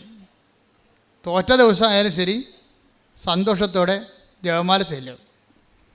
തോറ്റാലും നമ്മളെപ്പോഴും ഓർക്കേണ്ടത്, ചില ഈ ക്രിസ്തുവിനെ മുറുകെ പിടിക്കുന്ന ആൾക്കാർക്ക് തോൽവിയില്ല. അവിടെയാണ് വിഷയം വരുന്നത്. ക്രിസ്തു കൂടെ ഇല്ലെങ്കിലാണ് ഇതെല്ലാം തോൽവിയായിട്ട് വരണത്. പിന്നെ നിരാശയായി ചിലപ്പോൾ കെട്ടിത്തൂങ്ങിയെന്ന് വരും. ക്രിസ്തു കൂടെ ഉള്ളത് കാരണം തോൽവിയില്ല. അവൾ ഇത് ചാച്ച ഞാൻ തോറ്റു കേട്ടാ, ഇനി എന്ത് ചെയ്യുമെന്ന് അറിയത്തില്ല, പക്ഷെ എന്ത് ചെയ്യുമെന്ന് അമ്മക്കറിയാവില്ല എന്ന് പറഞ്ഞുകൊണ്ട് രണ്ടുപേരും കൊന്തയില്ലും. അങ്ങനെ കുറച്ച് നാളൊക്കെ ജീവിച്ചു പറഞ്ഞ് ചാച്ച ഞാൻ കയറി വരട്ടെ എവിടെ UK നമുക്ക് അവിടെ ഫ്ലാപ്പ് എഴുതാമല്ലോ. ഞാനവിടെ ഇവിടെ OIT IELTS കിട്ടാത്ത ആൾ അവിടെ പോയി എൻട്രൻസ് ടെസ്റ്റ് ഫ്ലാപ്പ് എഴുതാൻ പോയി. അവിടെ പോയി എഴുതി, UK പോയി ഫ്ലാപ്പ് എഴുതി കഴിഞ്ഞപ്പോൾ ഭയങ്കര സന്തോഷം. എന്താണെന്ന് വെച്ചാൽ എല്ലാം അറിയാവുന്ന സംഭവം. അതായത് എല്ലാ ക്വസ്റ്റ്യൻസും എല്ലാ സംഭവവും, അതായത് 90 മാർക്കും കട്ടനറ്റായിട്ട് അറിയാവുന്ന കാര്യങ്ങൾ മാത്രമാണ്. ബാക്കിയാണ് കുറച്ച് അംബിഗസ് ഉള്ളത്. അപ്പോൾ രക്ഷപ്പെട്ടു. ഇനിയിപ്പോൾ നമുക്ക് മുന്നോട്ട് പോകാൻ ഇതായിരിക്കും ദൈവഹിതം എന്നൊക്കെ വിചാരിച്ച ആൾ സന്തോഷമായിട്ടിരിക്കുകയാണ്. കുറച്ച് കഴിഞ്ഞപ്പോൾ ഫ്ലാപ്പ് തോറ്റ്. ഒന്ന് ചിന്തിച്ച് നോക്കിയോ ഒരാളുടെ അനുഭവം. അതാണ് ആൾഡിൻ പറയണത്, നിങ്ങൾക്കിതൊരു സാക്ഷ്യമാണ്, എനിക്കിതൊരു ജീവിതമാണെന്ന്. അതാണ് കാരണം. ഫ്ലാപ്പ് തോറ്റു. ഇപ്പം ഞാനിവിടെ അത് കേട്ടോണ്ട് നിൽക്കുകയായിരുന്നു, ഫ്ലാപ്പിന് ജയിക്കുമെന്ന് വിചാരിച്ചുകൊണ്ടിരിക്കുകയായിരുന്നു. കാര്യം അത്രയും സ്പിരിച്വൽ ഇൻവെസ്റ്റ്മെൻ്റ് ഉണ്ട് ഇവർക്ക്. എന്നിട്ട് ഇവർ വിട്ടുകൊടുക്കാൻ തയ്യാറല്ല. ഇവരെന്ന് വെച്ചാൽ ഇവർ ഫോണിലൂടെ കരയും. അമ്മയെടുത്ത് ഫോണെടുത്തിട്ട് സഹിക്കാൻ പറ്റാതെ കരയുമ്പോൾ അമ്മ പറയുന്നൊരു വാക്കുണ്ട്, മകളെ ജനിച്ച കാലം മുതൽ നിന്ന് വരെ നീ കരഞ്ഞ് ഞാൻ കണ്ടിട്ടില്ലെന്ന്, നീ ഇപ്പം കരഞ്ഞപ്പോൾ എന്തോ വലിയ സംഭവമായി പോയില്ല. അതാണ് അവൾ കരയണ ആളല്ല ശരിക്കും പറഞ്ഞാൽ, ഗട്ട്സുള്ള ആളാണ്. അമ്മ പറയും ജനിച്ച കാലം മുതൽ ഇന്ന് വരെ നീ കരയണത് ഞാൻ കണ്ടിട്ടില്ല, നീ ഇപ്പം കരഞ്ഞപ്പോൾ എനിക്ക് വല്ലാതെ തോന്നണമെന്ന്. കാര്യം ഇവരുടെ അമ്മയുടെ ആത്മവിശ്വാസം പോകും. അമ്മയുടെ ആത്മവിശ്വാസം പോയാലും ഈ ക്രിസ്തു ഇവരിലുള്ള കാരണം ഇവളുടെ ആത്മവിശ്വാസം പോകത്തില്ല. ഇവൾ തിരിച്ച് UK നിന്ന് ഇന്ത്യയിൽ വരും, മദ്രാസിൽ വരും. മദ്രാസ് വന്നിട്ട് വീണ്ടും പരീക്ഷ. നിങ്ങൾ ഓർക്കണം, നിങ്ങൾ വീഴുമ്പോഴൊക്കെ എഴുന്നേക്കാൻ തോന്നിക്കണമെന്നുണ്ടെങ്കിൽ ഈ വീണിട്ടും എഴുന്നേറ്റ ക്രിസ്തു നിങ്ങളുണ്ടെന്ന് നിങ്ങൾ ഉറപ്പ് വരുത്തണം. കൈയടിക്കട്ടെ, ശ്രദ്ധിക്കട്ടെ.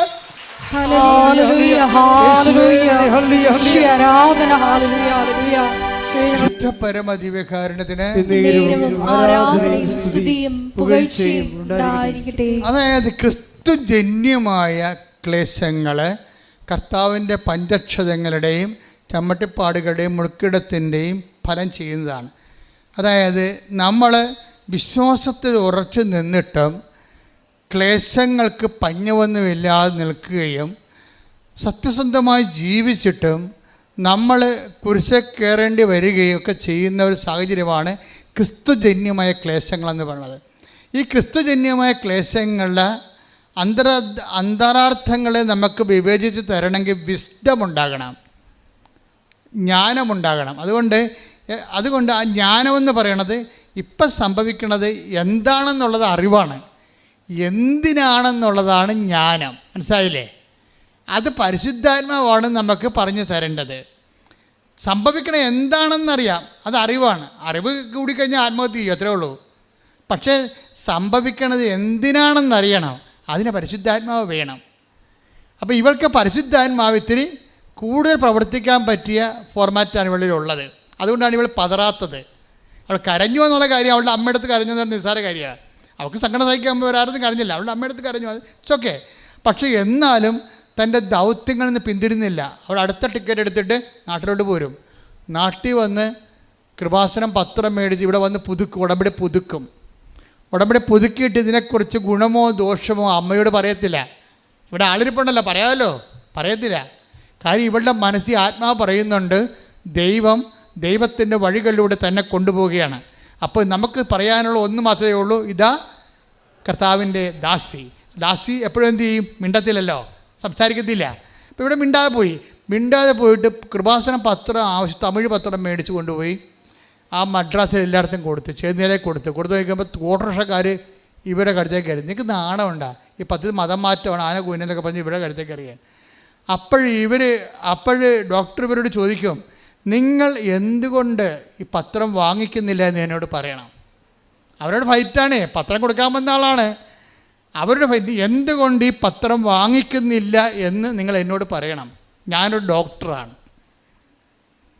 ഞാൻ നിങ്ങൾക്കൊരു പത്രം തരികയാണ്.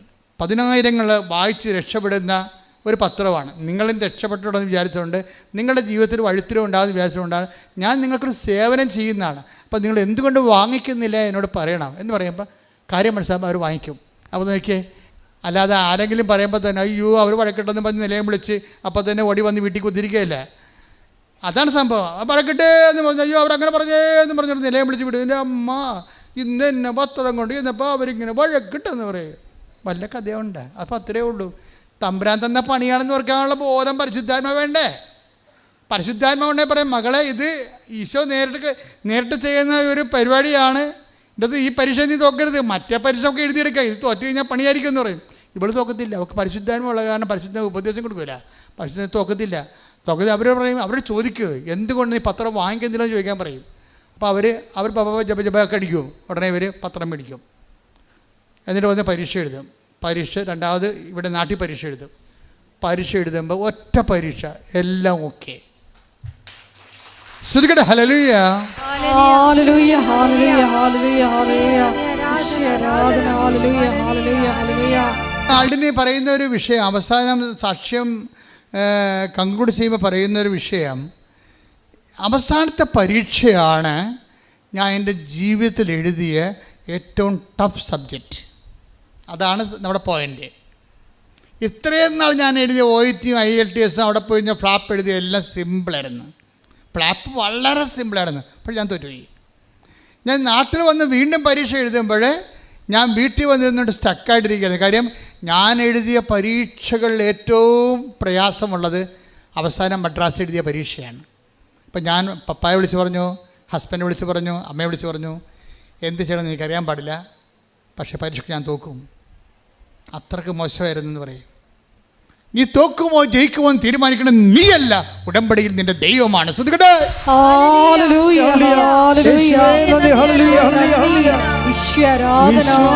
പറഞ്ഞു നിർത്തിയിട്ടാണ് ഡോക്ടർ ആൽഡിൻ പറയണത്, അവസാനത്തെ പരീക്ഷയായിരുന്നു ഏറ്റവും മോശം, പക്ഷെ ആ അവസാനത്തെ പരീക്ഷ ജയിപ്പിച്ചത് ദൈവമാണ്. അത് എന്നെ പഠിപ്പിക്കാൻ വേണ്ടിയാണ്. എന്താണ്? ഉടമ്പടി വർക്ക് ചെയ്യണത്, നമ്മുടെ ജീവിതം നിലനിൽക്കുന്നത് നോട്ട് ബൈ മെറിറ്റിലാണെന്ന്, അതായത് ബട്ട് ബൈ ഗ്രേസ്. അവസാനത്തെ പരീക്ഷ എൻ്റെ മെറിറ്റിലല്ല വർക്ക് ചെയ്യണത്, അത് ഉടമ്പടി പ്രകാരമുള്ള ദൈവത്തിൻ്റെ കൃപയാൽ. എൻ്റെ യോഗ്യതയാലല്ല, ദൈവത്തിൻ്റെ കൃപയാൽ. എൻ്റെ ദൈവത്തിലെ ഓരോ തകർച്ചയും, ഓരോ തരത്തിലുണ്ടാകുന്ന നമ്മൾക്ക് വരുന്ന തട്ടുകേടുകളും നമ്മുടെ സാഹചര്യം എന്തുമാത്രം ബലഹീനമാണെന്ന് നമ്മളെ ബോധ്യപ്പെടുത്തുകയും കൃപ പ്രവർത്തിക്കാൻ കാലമായി നമ്മളെ ഓർപ്പിക്കുകയും ചെയ്യുന്നതാണ് പ്രത്യാശ. മനസ്സിലായ മക്കളെ? ഇപ്പോൾ ഒരു ഇഞ്ചക്ഷൻ കയറി ഡോക്ടർ പറഞ്ഞ് 24 മണിക്കൂർ വെയിറ്റ് ചെയ്യാൻ പറഞ്ഞു. 24 മണിക്കൂർ കഴിഞ്ഞപ്പോൾ നമ്മൾ ഓർക്കും ശരിയാവുമെന്ന്. അത് ശരിയല്ല, അത് മരുന്നല്ല, ഇനി മരുന്ന് ജർമ്മനിയിൽ നിന്ന് വരുത്തിക്കണം, അതുവരെ കൊച്ചുണ്ടാകുമെന്ന് അറിയാൻ പറ്റില്ല, വെൻ്റിലേറ്റർ കേറ്റർ ചെയ്യണം, ഉപ്പിട്ടേക്കാൻ പറയും. അപ്പോൾ വ്യത്യസ്തങ്ങളായ കാലാവസ്ഥയിലൂടെ നമ്മൾ പോണത്. പക്ഷേ ഉടമ്പടിയിലായിരിക്കുന്ന വ്യക്തിക്ക് ഇതൊന്നും ഒരു പ്രശ്നമല്ല. എന്താ കാര്യം? ആ ഉടമ്പടി ജെന്യുവിനായിട്ട് ചെയ്യണമെന്നുണ്ടെങ്കിൽ ആദ്യമേ തന്നെ ഇൻസ്റ്റാൾമെൻ്റായിട്ട് പരിശുദ്ധാത്മ വരും. കാര്യം ഉടമ്പടി ഗൈഡ് ചെയ്യണമെങ്കിൽ പ്രതികൂലമായ കാലാവസ്ഥയിൽ ദൈവത്തിൻ്റെ ഉടമ്പടി സംരക്ഷിക്കണമെങ്കിൽ പരിശുദ്ധാത്മാവിന് വേണ്ടി വരും. അതായത് പ്രതികൂലമായ കാലാവസ്ഥയിൽ എന്ന് പറഞ്ഞ് പ്രതികൂലമായ കാലാവസ്ഥയില് ദൈവത്തോട് ചെയ്ത വാഗ്ദാനം പരിക്കില്ലാതെ നിറവേറ്റാൻ ആത്മാവേ പരിശുദ്ധാത്മാവേ എന്നിൽ വസിക്കണമേ, എന്നിൽ നിറയണമേ, എന്നെ നയിക്കണമേ. ശ്രദ്ധിക്കട്ടെ, ഹല്ലേലൂയ.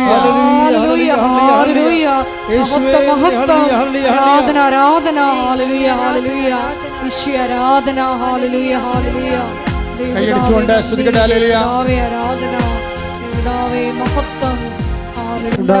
ഇവിടെ എന്തുകൊണ്ടാണ് ഇങ്ങനെ ഇടയ്ക്ക് ജെർക്കിംഗ് ഒക്കെ വരുന്നതും?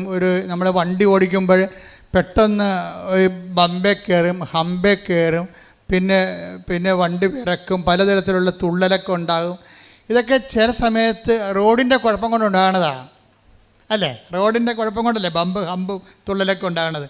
ഇതുപോലെ നമ്മളുടെ ഉടമ്പടി റോഡ് ഒക്കെ അല്ലെങ്കിൽ നിങ്ങളിതൊരു ടൈം പാസ് പോലെ ചെയ്യും. കൂട്ടുകാർ വന്നപ്പോൾ അതിൻ്റെ വണ്ടിയെ കൂടി കയറിപ്പോയി, എന്നാൽ ഞാനും മെനെന്ന് പറയും. ഉടമ്പടി എടുക്കണമെന്നവർക്കൊരു ബോധമില്ലേ? ഞാനൊരു കോമഡി പോലെയാണ് ഉടമ്പടി എടുത്തതെന്നൊക്കെ ഇന്നലെ സാക്ഷ്യം പറഞ്ഞുവിടാ.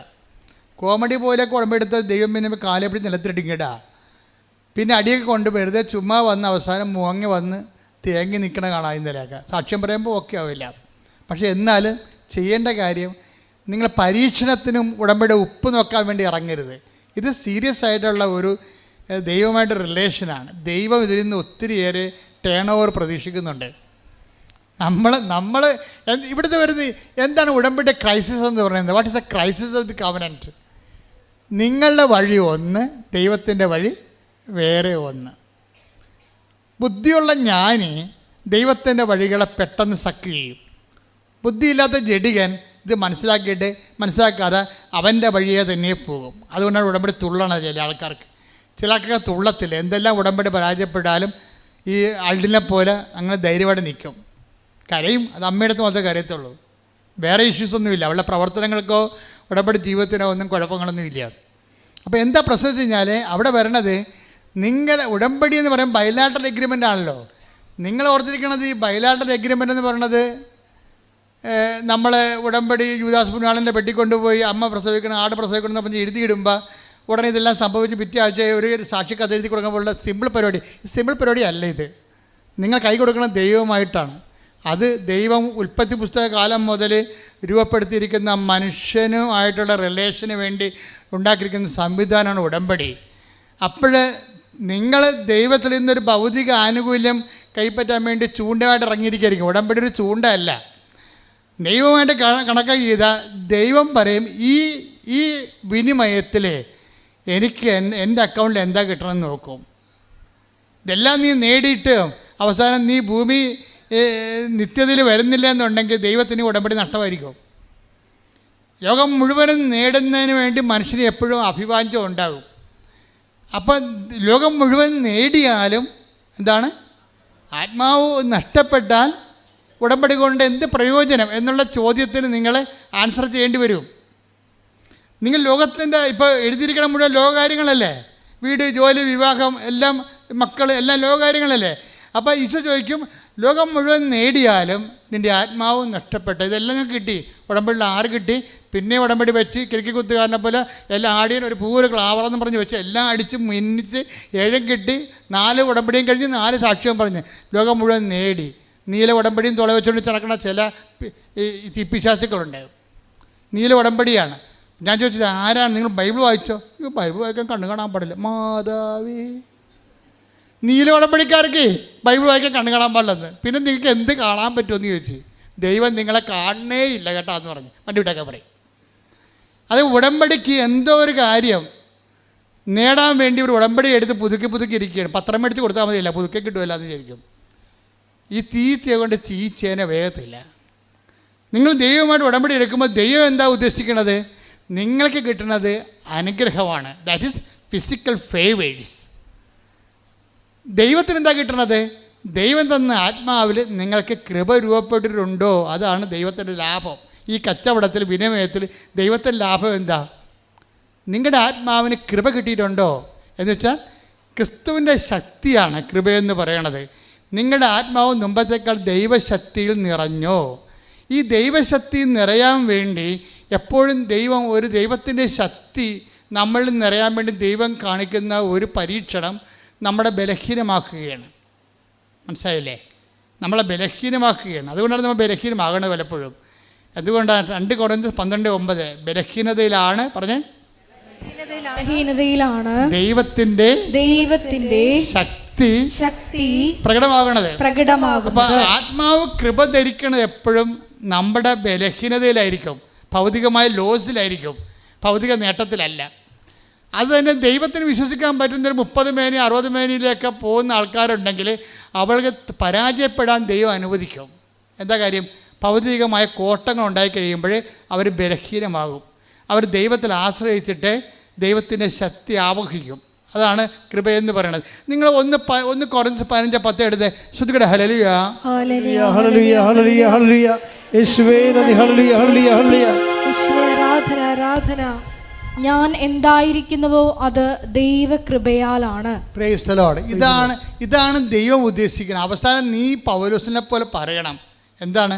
1 കൊരിന്ത്യർ 15:10 ഒന്ന് പറഞ്ഞേ, ഞാൻ എന്തായിരിക്കുന്നുവോ അത് ദൈവത്തിന്റെ കൃപയാലാണ്. ഇത് പറയണമെന്നുണ്ടെങ്കിൽ നിന്റെ ആത്മവിശ്വാസം ആദ്യം അടിച്ചു കളയണം. നിന്റെ സ്ഥാവര ജംഗമ വസ്തുക്കളെ, ഞാൻ എന്തായിരിക്കുന്നു അതിൻ്റെ തറവാട്ട് മഹിമയാണ്, ഞാൻ എന്തായിരിക്കുന്നു ഞാൻ കഠിനാധ്വാനം ചെയ്തതാണ്. ചില ആൾക്കാർ അപ്പനോടും അമ്മയോടും പറയത്തില്ലേ, നിങ്ങളിങ്ങനെ എന്നെ പഠിപ്പിക്കൊന്നും വേണ്ട, എനിക്ക് ബുദ്ധി ഉണ്ടായി, ഞാൻ പഠിച്ചു, നിങ്ങളുടെ മകൻ പഠിച്ചില്ല, അല്ലെങ്കിൽ ഞാൻ എന്ത് ചെയ്യണം?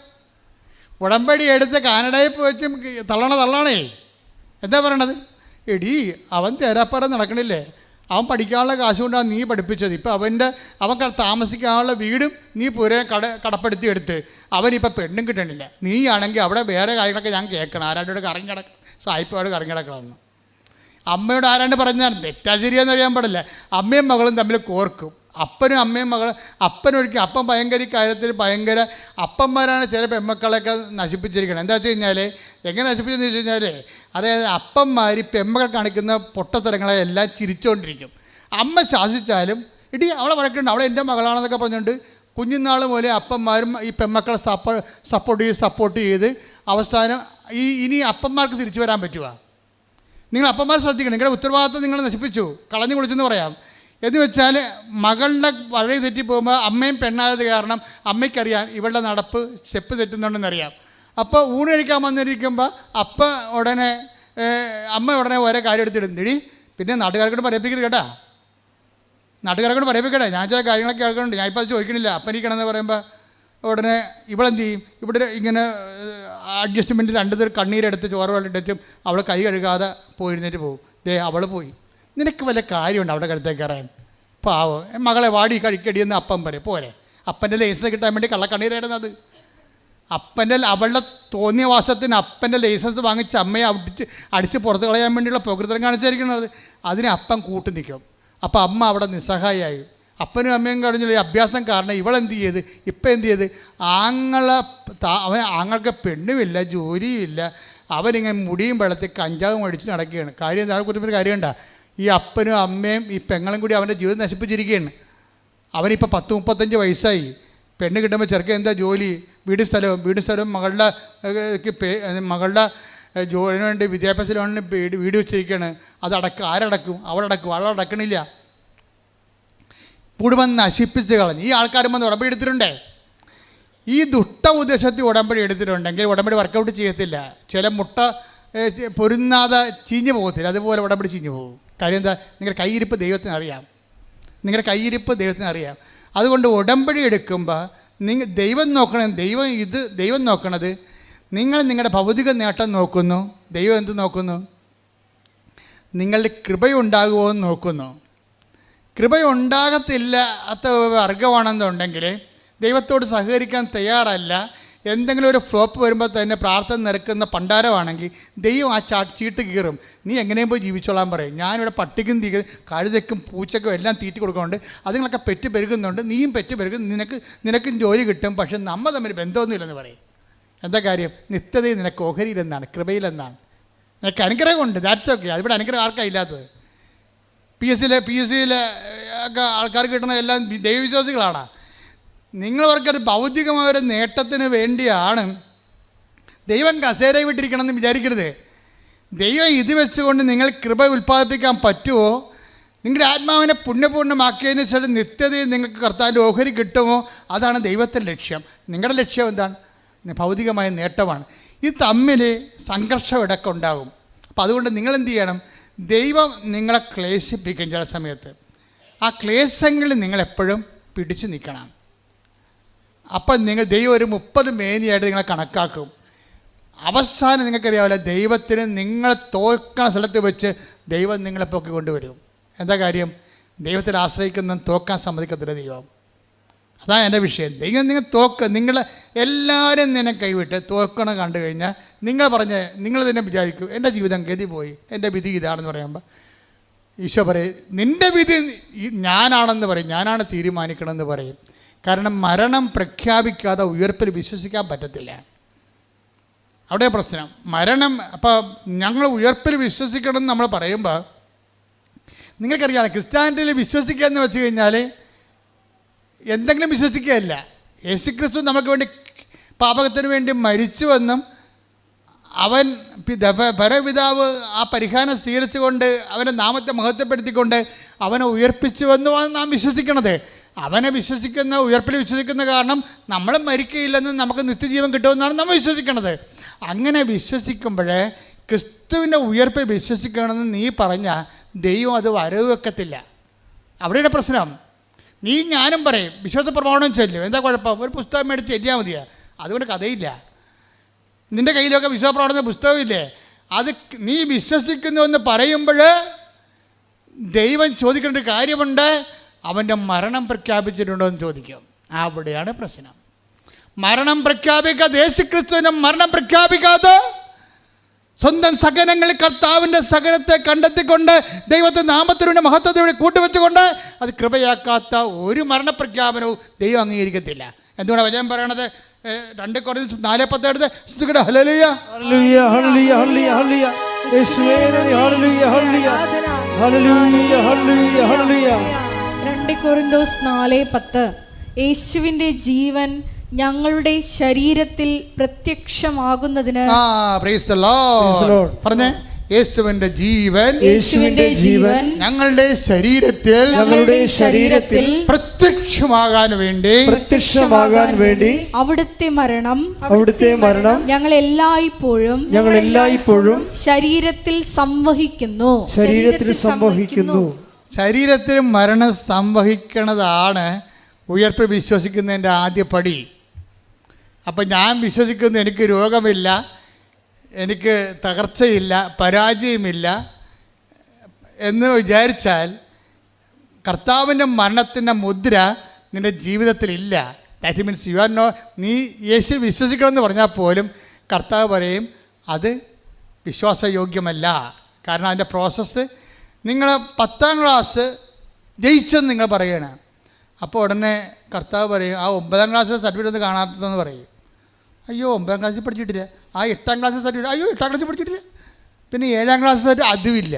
പിന്നെ എന്തെങ്കിലും 10ാം ക്ലാസ് പാസ്സാക്കണത്. അപ്പോൾ വല്ലയിടത്തും കള്ള സെറ്റ് വരും. ഇപ്പോൾ ചില ആൾക്കാർ പറയത്തില്ലേ യൂണിവേഴ്സിറ്റി ഓഫ്, നമ്മുടെ കേരളത്തിലത്തെ പേരൊക്കെ ഉണ്ടല്ലോ. പണ്ട് ഇവിടുത്തെ ആൾക്കാർ ഈ ഗൾഫിലൊക്കെ പോകുമ്പോൾ അറബിനെ പറ്റിച്ചിട്ടുള്ള കുറേ യൂണിവേഴ്സിറ്റിക്കാർ ഈ ചങ്ങനാശ്ശേരി മുക്കിലിപ്പുണ്ടായിരുന്നു. അവരെന്ത് ചോദിച്ചാൽ സർട്ടിഫിക്കറ്റ് കൊടുക്കുമായിരുന്നു.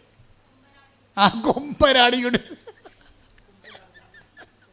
അത് വെറുതെ കളിയാക്കി പറഞ്ഞാണതേ. പക്ഷെ ഇതുപോലെ നിൻ്റെ കർത്താവിൻ്റെ ഉയർപ്പ് നീ വിശ്വസിക്കണമെന്ന് പറയണത് ഇതുപോലെയുള്ള ഫ്ലോപ്പ് വിശ്വാസമാണ്. അപ്പം കർത്താവ് ചോദിക്കും അവൻ്റെ മരണത്തിൻ്റെ സർട്ടിഫിക്കറ്റ് തരാൻ പറയും. അവൻ്റെ മരണത്തിൻ്റെ മുദ്ര പേറിയതിൻ്റെ സർട്ടിഫിക്കറ്റ് തരാൻ പറയും. അവൻ്റെ നാമത്തിൽ ക്ലേശങ്ങൾ നിലനിന്നതിൻ്റെ സർട്ടിഫിക്കറ്റ് തരാൻ പറയും. അവൻ്റെ നാമത്തിൽ നീ വിശ്വസിച്ചതിൻ്റെ സഹിച്ചതിൻ്റെ സർട്ടിഫിക്കറ്റ് തരാൻ പറയും. എൻ്റെ ദൈവത്തെ നമ്മുടെ ഓരോ സഹനവും വിശ്വാസിക്കുന്ന നേട്ടമാണ്. ക്രിസ്തു തന്നെ നിനക്ക് നേട്ടമാണ്. ശ്രുതിക്കട്ടെ ഹല്ലേലൂയ ഹല്ലേലൂയ ഹല്ലേലൂയ ഹല്ലേലൂയ യേശുവേ ഹല്ലേലൂയ ഹല്ലേലൂയ ഹല്ലേലൂയ ഹല്ലേലൂയ ഹല്ലേലൂയ ആരാധന. ഹല്ലേലൂയ ഹല്ലേലൂയ. രോഗസൗഖ്യ പ്രാർത്ഥന സമയമാണ്. കൈകൾ നെഞ്ചത്ത് കമത്തി വെച്ച് കണ്ണുകളടച്ച് കർത്താവിൻ്റെ സാന്നിധ്യത്തെക്കുറിച്ച് സാന്നിധ്യത്തിലേക്ക് വരാം. കർത്താവേ, അങ്ങ് തന്ന വചനങ്ങൾ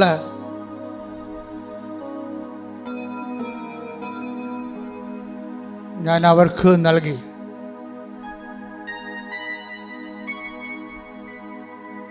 അവരൊത്തിരി പേര് അത് സ്വീകരിക്കുകയും ചെയ്ത. ബാക്കിയുള്ളവരും അതിൻ്റെ അർത്ഥങ്ങൾ മനസ്സിലാക്കി ക്ലേശങ്ങളെ കർത്താവിൻ്റെ മരണത്തിൻ്റെ പ്രഖ്യാപനമായി ജീവിതത്തിൽ ഏറ്റുപറയാൻ ആവശ്യമായ ജ്ഞാനവരം നൽകണമെന്ന് പ്രാർത്ഥിക്കുന്നു.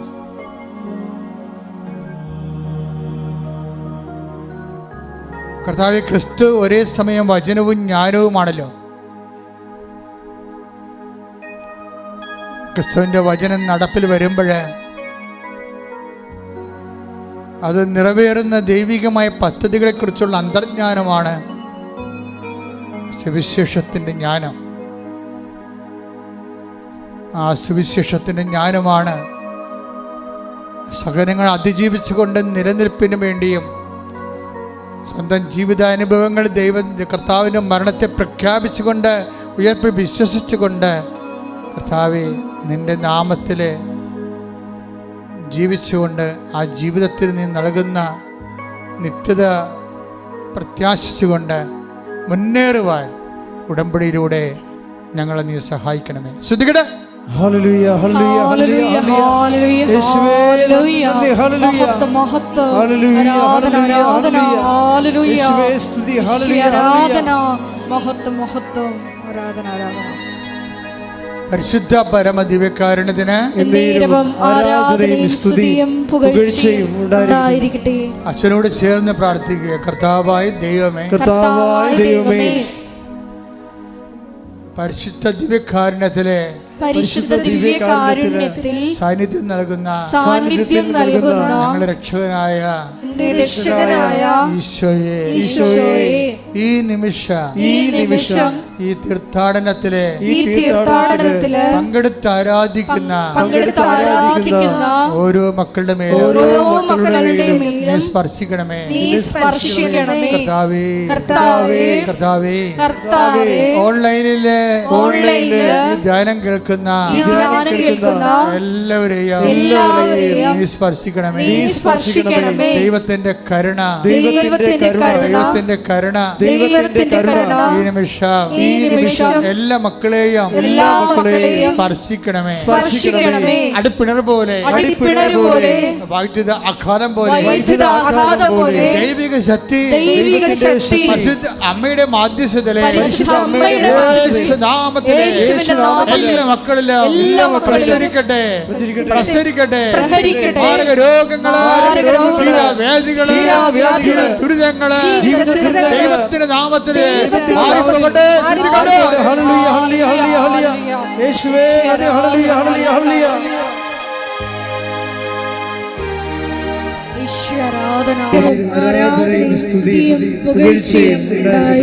എന്റെ മക്കളെ, ഇതുവരെ നീക്കുപോക്കില്ലാത്ത കുറെ വിഷയങ്ങളുണ്ടായി.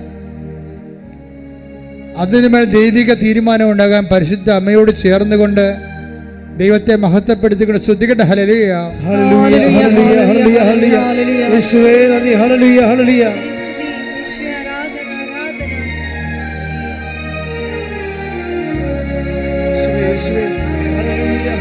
ഹല്ലേലൂയ മഹത്വം മഹത്വം ആരാധന ആരാധന. ഹല്ലേലൂയ. ഈശോയെ, ഞങ്ങളുടെ ജീവിതത്തിൽ നടപ്പിലാകാത്ത എല്ലാ ജീവിത വിഷയങ്ങളെയും ജീവിത ദുരിതങ്ങളിലെയും ഈ ആരാധനയിലൂടെ ഏറ്റെടുക്കണമേ. ഞങ്ങളെ പ്രത്യക്ഷീകരണത്തിന്റെ സാക്ഷികളാക്കി ഉയർത്തണമേ. ഹല്ലേലൂയ. എൻ്റെ പ്രിയപ്പെട്ടവരെ, ജോലിയില്ലാത്തവര്, വീടില്ലാത്തവര്, വഴിയില്ലാത്തവര്, വിവാഹം ഒത്തുവരാത്തവർ, മക്കളില്ലാത്തവര്, ഭാര്യയും ഭർത്താവും പിരിഞ്ഞു പോയവര്, തിരിച്ചു വരാൻ ആഗ്രഹിക്കുന്നവര്, ഒരു പങ്കാളിയുടെ ജീവിതം തന്നെ പൂർണ്ണമായി ഇരുട്ടിലാകപ്പെട്ടു പോയവര്, പങ്കാളിയോട് ക്രൂരത കാണിക്കുന്നവര്, നിയമപരമായിട്ട് വൈരാഗ്യവും പ്രതികാരം കാണിക്കാൻ വേണ്ടി ദൈവത്തിൻ്റെ ഉടമ്പടിയെപ്പോലും പ്രതികാരത്തിൻ്റെ ഉപകരണമാക്കി മാറ്റുന്ന പൈശാചിക ചിന്തയുള്ളവർ, അവരെല്ലാം മനസ്സന്തരപ്പെടാൻ വേണ്ടി ശ്രദ്ധിക്കട്ടെ. ഹല്ലേലൂയ ഹല്ലേലൂയ ഹല്ലേലൂയ ഹല്ലേലൂയ ഹല്ലേലൂയ. യേശുവേ ഹല്ലേലൂയ ഹല്ലേലൂയ ഹല്ലേലൂയ മഹത്വം മഹത്വം, ആരാധന ആരാധന. ഹല്ലേലൂയ ഹല്ലേലൂയ ഹല്ലേലൂയ ഹല്ലേലൂയ. ഈശോയെ നന്ദി. വീട് സ്ഥലവുമില്ലാത്ത ഒത്തിരിയേറെ സഹോദരങ്ങളെ എല്ലാ ദിവസവും പ്രാർത്ഥിക്കാൻ വരുന്നുണ്ട്. ജപ്തി നടപടിയെ നേരിടുന്നവർ, കടകമ്പോളങ്ങളും കച്ചവടങ്ങളും പൂട്ടിപ്പോയവർ, അത് വലിയ കടങ്ങൾ ഉണ്ടായിട്ടുള്ളവർ, നാട്ടിൽ നിൽക്കാൻ പറ്റാതിരിക്കുന്നവർ, വിദേശ രാജ്യത്ത് പോയിട്ട് അവിടെ ജോലി കിട്ടാതെ അലയുന്നവർ, ഇപ്പോഴും വിസ ശരിയാകാത്തവർ, ഇപ്പോഴും ജോലി കിട്ടാത്തതിൻ്റെ പേരിൽ വിസയുടെ കാലാവധി കഴിയാൻ പോകുന്നവർ, തിരിച്ചു പോരാൻ പോലും പണമില്ലാത്തവർ, ജയിലിലകപ്പെട്ടവർ, എല്ലാവരും വേദനിച്ച് കണ്ട് കണ്ണീരോടെ പ്രാർത്ഥിക്കുകയാണ്. അവർക്ക് വേണ്ടി സ്തുതിക്കട്ടെ.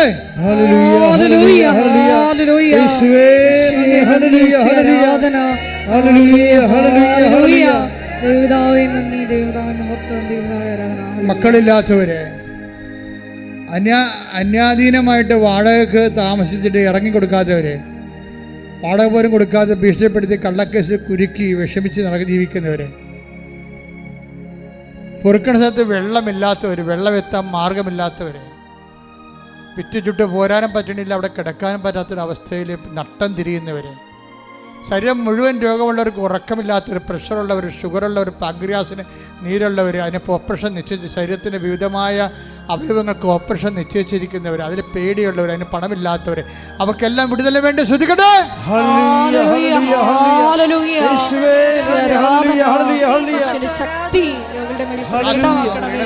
പൊളിപ്പുകളുള്ളവര്,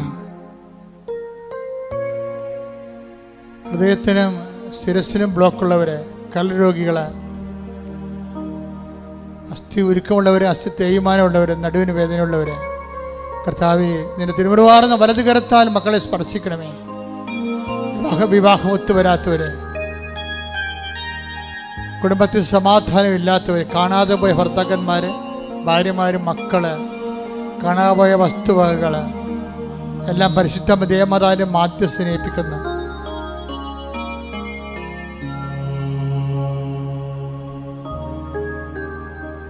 അസ്ഥി വളരുന്നവര്,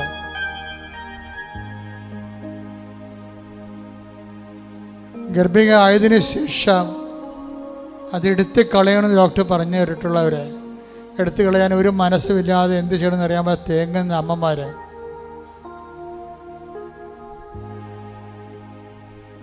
ഗുരുതരമായ തെറ്റുകളുടെ ജയിലിൽ കിടക്കുന്നവര്, അവിടെ മാനസാന്തരം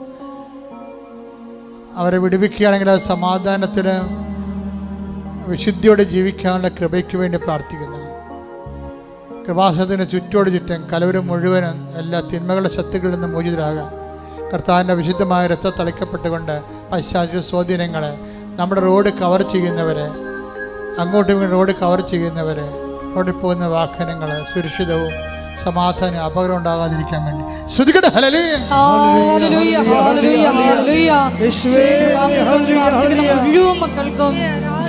സംരക്ഷണം നൽകണമെന്ന് പ്രാർത്ഥിക്കുന്നു. ജീവിതത്തിൽ പല പല നിർണായകമായ ഡേറ്റുകളുണ്ട്. അതെല്ലാം ജീവിതത്തെ ബാധിക്കുന്ന ഒരു സാക്ഷ്യവും ഒരു സാക്ഷ്യ അനുഭവമല്ല, ഒരു ജീവിതമാണെന്ന് പറഞ്ഞതുപോലെയാണ്.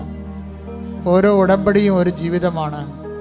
അതിൽ പല കാര്യങ്ങൾ വെക്കും. ചിലപ്പോൾ ചെറിയ പറയും ചിട്ടി വീഴാൻ പറയും, കേൾക്കുന്നവർ ചിരിക്കും, പക്ഷെ അവർക്ക് ചിരി വരത്തില്ല, അവിടെ ജീവിതമാണത്. ചെറിയ മക്കൾ പോസ്കോ കേസിൽ അകത്താണ് കിടക്കുന്നത്. ചെറിയ കേസ് പോലീസ് അന്വേഷിച്ചിരിക്കുന്നത്, ചിലർക്ക് ജാമ്യമില്ല. നമുക്ക് തെറ്റാണെന്ന് നമ്മൾ പറയണമെങ്കിൽ ആ കുടുംബത്തിന് വരുമാനം വേറെ മാർഗമില്ല. ആ മേഖലയിലെല്ലാം ദൈവിക ഇടപെടലുണ്ടാകണം, വിശുദ്ധി ഉണ്ടാകണം. ആ വ്യക്തികളെല്ലാം നവീകരിക്കപ്പെടണം, വിശുദ്ധീകരിക്കപ്പെടണം. അവർ പൊതുജീവിതത്തിലേക്ക് വരാൻ തന്നെയാണ് ദൈവം ആഗ്രഹിക്കുന്നത്. വിശുദ്ധിയോടെ അവരെല്ലാം സമർപ്പിച്ചുകൊണ്ട് ശ്രദ്ധിക്കട്ടെ. ഹല്ലേലൂയ ഹല്ലേലൂയ ഹല്ലേലൂയ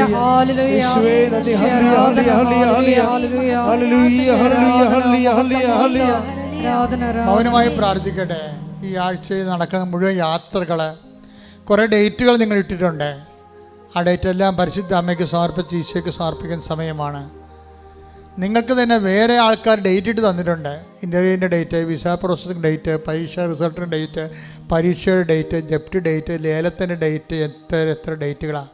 കുഞ്ഞുങ്ങളെ പരീക്ഷയിൽ എത്തിക്കുന്ന, കുഞ്ഞുങ്ങളെ പരീക്ഷയിൽ സ്കൂളിലാക്കുന്ന ഡേറ്റുകൾ, സ്കൂളിലെ പരീക്ഷകൾ, എല്ലാം കുറേ ഡേറ്റുകളുണ്ട്. സമയത്തിൻ്റെ മാതാവാണ് കൃപാസന മാതാവ്. അമ്മയുടെ മധ്യസ്ഥത്തിന് നിങ്ങളുടെ തീയതികളെല്ലാം സമർപ്പിക്കുക. നിങ്ങൾ ഇട്ട ഡേറ്റുകളുണ്ട്. കാര്യം ആ ഡേറ്റിനുള്ളിൽ അത് നടന്നില്ലെങ്കിൽ പിന്നെ നടന്നിട്ട് കാര്യമില്ലാത്ത ദൈവഹിതമാണെങ്കിൽ അമ്മ അതിനകത്ത് ഇടപെട്ട് നടക്കാൻ സാധ്യതയില്ലെങ്കിൽ നടത്തുന്നതിന് വേണ്ടി നിങ്ങൾ സമർപ്പിച്ചുകൊണ്ട് ശ്രദ്ധിക്കട്ടെ. ഹല്ലേലൂയ, ഹല്ലേലൂയ, ഹല്ലേലൂയ, ഹല്ലേലൂയ. യേശുവേ നന്ദി. ഹല്ലേലൂയ, ഹല്ലേലൂയ. ആരാധന. ഹല്ലേലൂയ, ഹല്ലേലൂയ. യേശുവേ ആരാധന. ഭവന പ്രാർത്ഥനയുടെ സമയമാണ്. നിങ്ങളുടെ സഞ്ചാരങ്ങളെ സമർപ്പിക്കാൻ പറയുന്നുണ്ട്. മനുഷ്യൻ മുഴുവനും സഞ്ചാരത്തിലാണ്.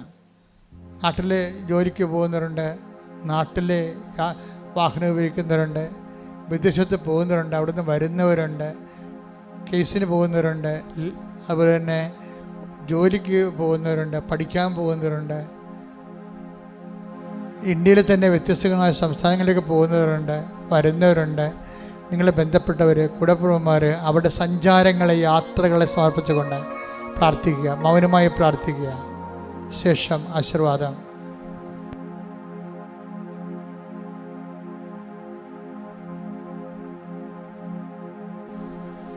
ഒരിക്കൽ കൂടി മരിയനോട് ഉണ്ടയിൽ സമർപ്പിച്ചിരിക്കുന്ന എല്ലാ വിഷയങ്ങളും ദൈവമാതാവിൻ്റെ മധ്യസ്ഥയിൽ ദിവ്യാരണ സന്നിധിയിൽ നമുക്ക് സമർപ്പിച്ച ഒരു നിമിഷം മൗനമായിട്ട് പ്രാർത്ഥിക്കാം. ഈശോയെ പ്രതി, ഈശോയുടെ നാമമഹത്വത്തിനായി എല്ലാം ഉച്ഛിഷ്ടമായി കരുതി ദൈവനാമ മഹത്വത്തിന് വേണ്ടി മാത്രം നമ്മുടെ ജീവിതത്തെ രൂപാന്തരപ്പെടുത്തണമേ, അതിനായി മാത്രം ഞങ്ങളെ തിരഞ്ഞെടുത്ത് അഭിഷേകം ചെയ്യണമേ എന്നൊരു നിമിഷം നമുക്ക് പ്രാർത്ഥിക്കാം. നമ്മുടെ ജീവിതത്തെ ബലഹീനമാക്കുന്ന സാഹചര്യങ്ങളെല്ലാം ഈശോയെ നിൻ്റെ ശക്തി വന്ന് നിറയാനുള്ള മാധ്യമങ്ങളാണെന്ന് തിരിച്ചറിയാനുള്ള വലിയ ദൈവിക ജ്ഞാനം ഞങ്ങൾക്ക് നൽകണമേ എന്ന് ഒരു നിമിഷം പ്രാർത്ഥിക്കുന്നു. പരിശുദ്ധ അമ്മയെ പോലെ ഇതാ കർത്താവിൻ്റെ ദാസി എന്ന് പറഞ്ഞുകൊണ്ട് വചനത്തിന് ഞങ്ങളെ തന്നെ പൂർണ്ണമായിട്ട് സമർപ്പിക്കുവാൻ ഈശോയെ എളിമയെന്ന പുണ്യം, ദൈവസ്നേഹമെന്ന പുണ്യം ഞങ്ങളിൽ വർദ്ധമാനമാകുവാൻ ഈശോയെ ഈ ആരാധനയിലൂടെ കൃപയാകണമേ എന്ന് പ്രാർത്ഥിച്ചുകൊണ്ട് ശിരസ് നമിച്ച് നമുക്ക് ദിവ്യകാരുണ്യനാഥൻ്റെ ആശീർവാദം സ്വീകരിക്കാം.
പരിശുദ്ധ പരമമാ ദിവ്യകാരുണ്യമേ, എന്നുമെന്നും അങ്ങേക്കാരാധന. പരിശുദ്ധ പരമമാ ദിവ്യകാരുണ്യമേ, എന്നുമെന്നും അങ്ങേക്കാരാധന. പരിശുദ്ധ പരമമാ ദിവ്യകാരുണ്യമേ, എന്നുമെന്നും അങ്ങേക്കാരാധന.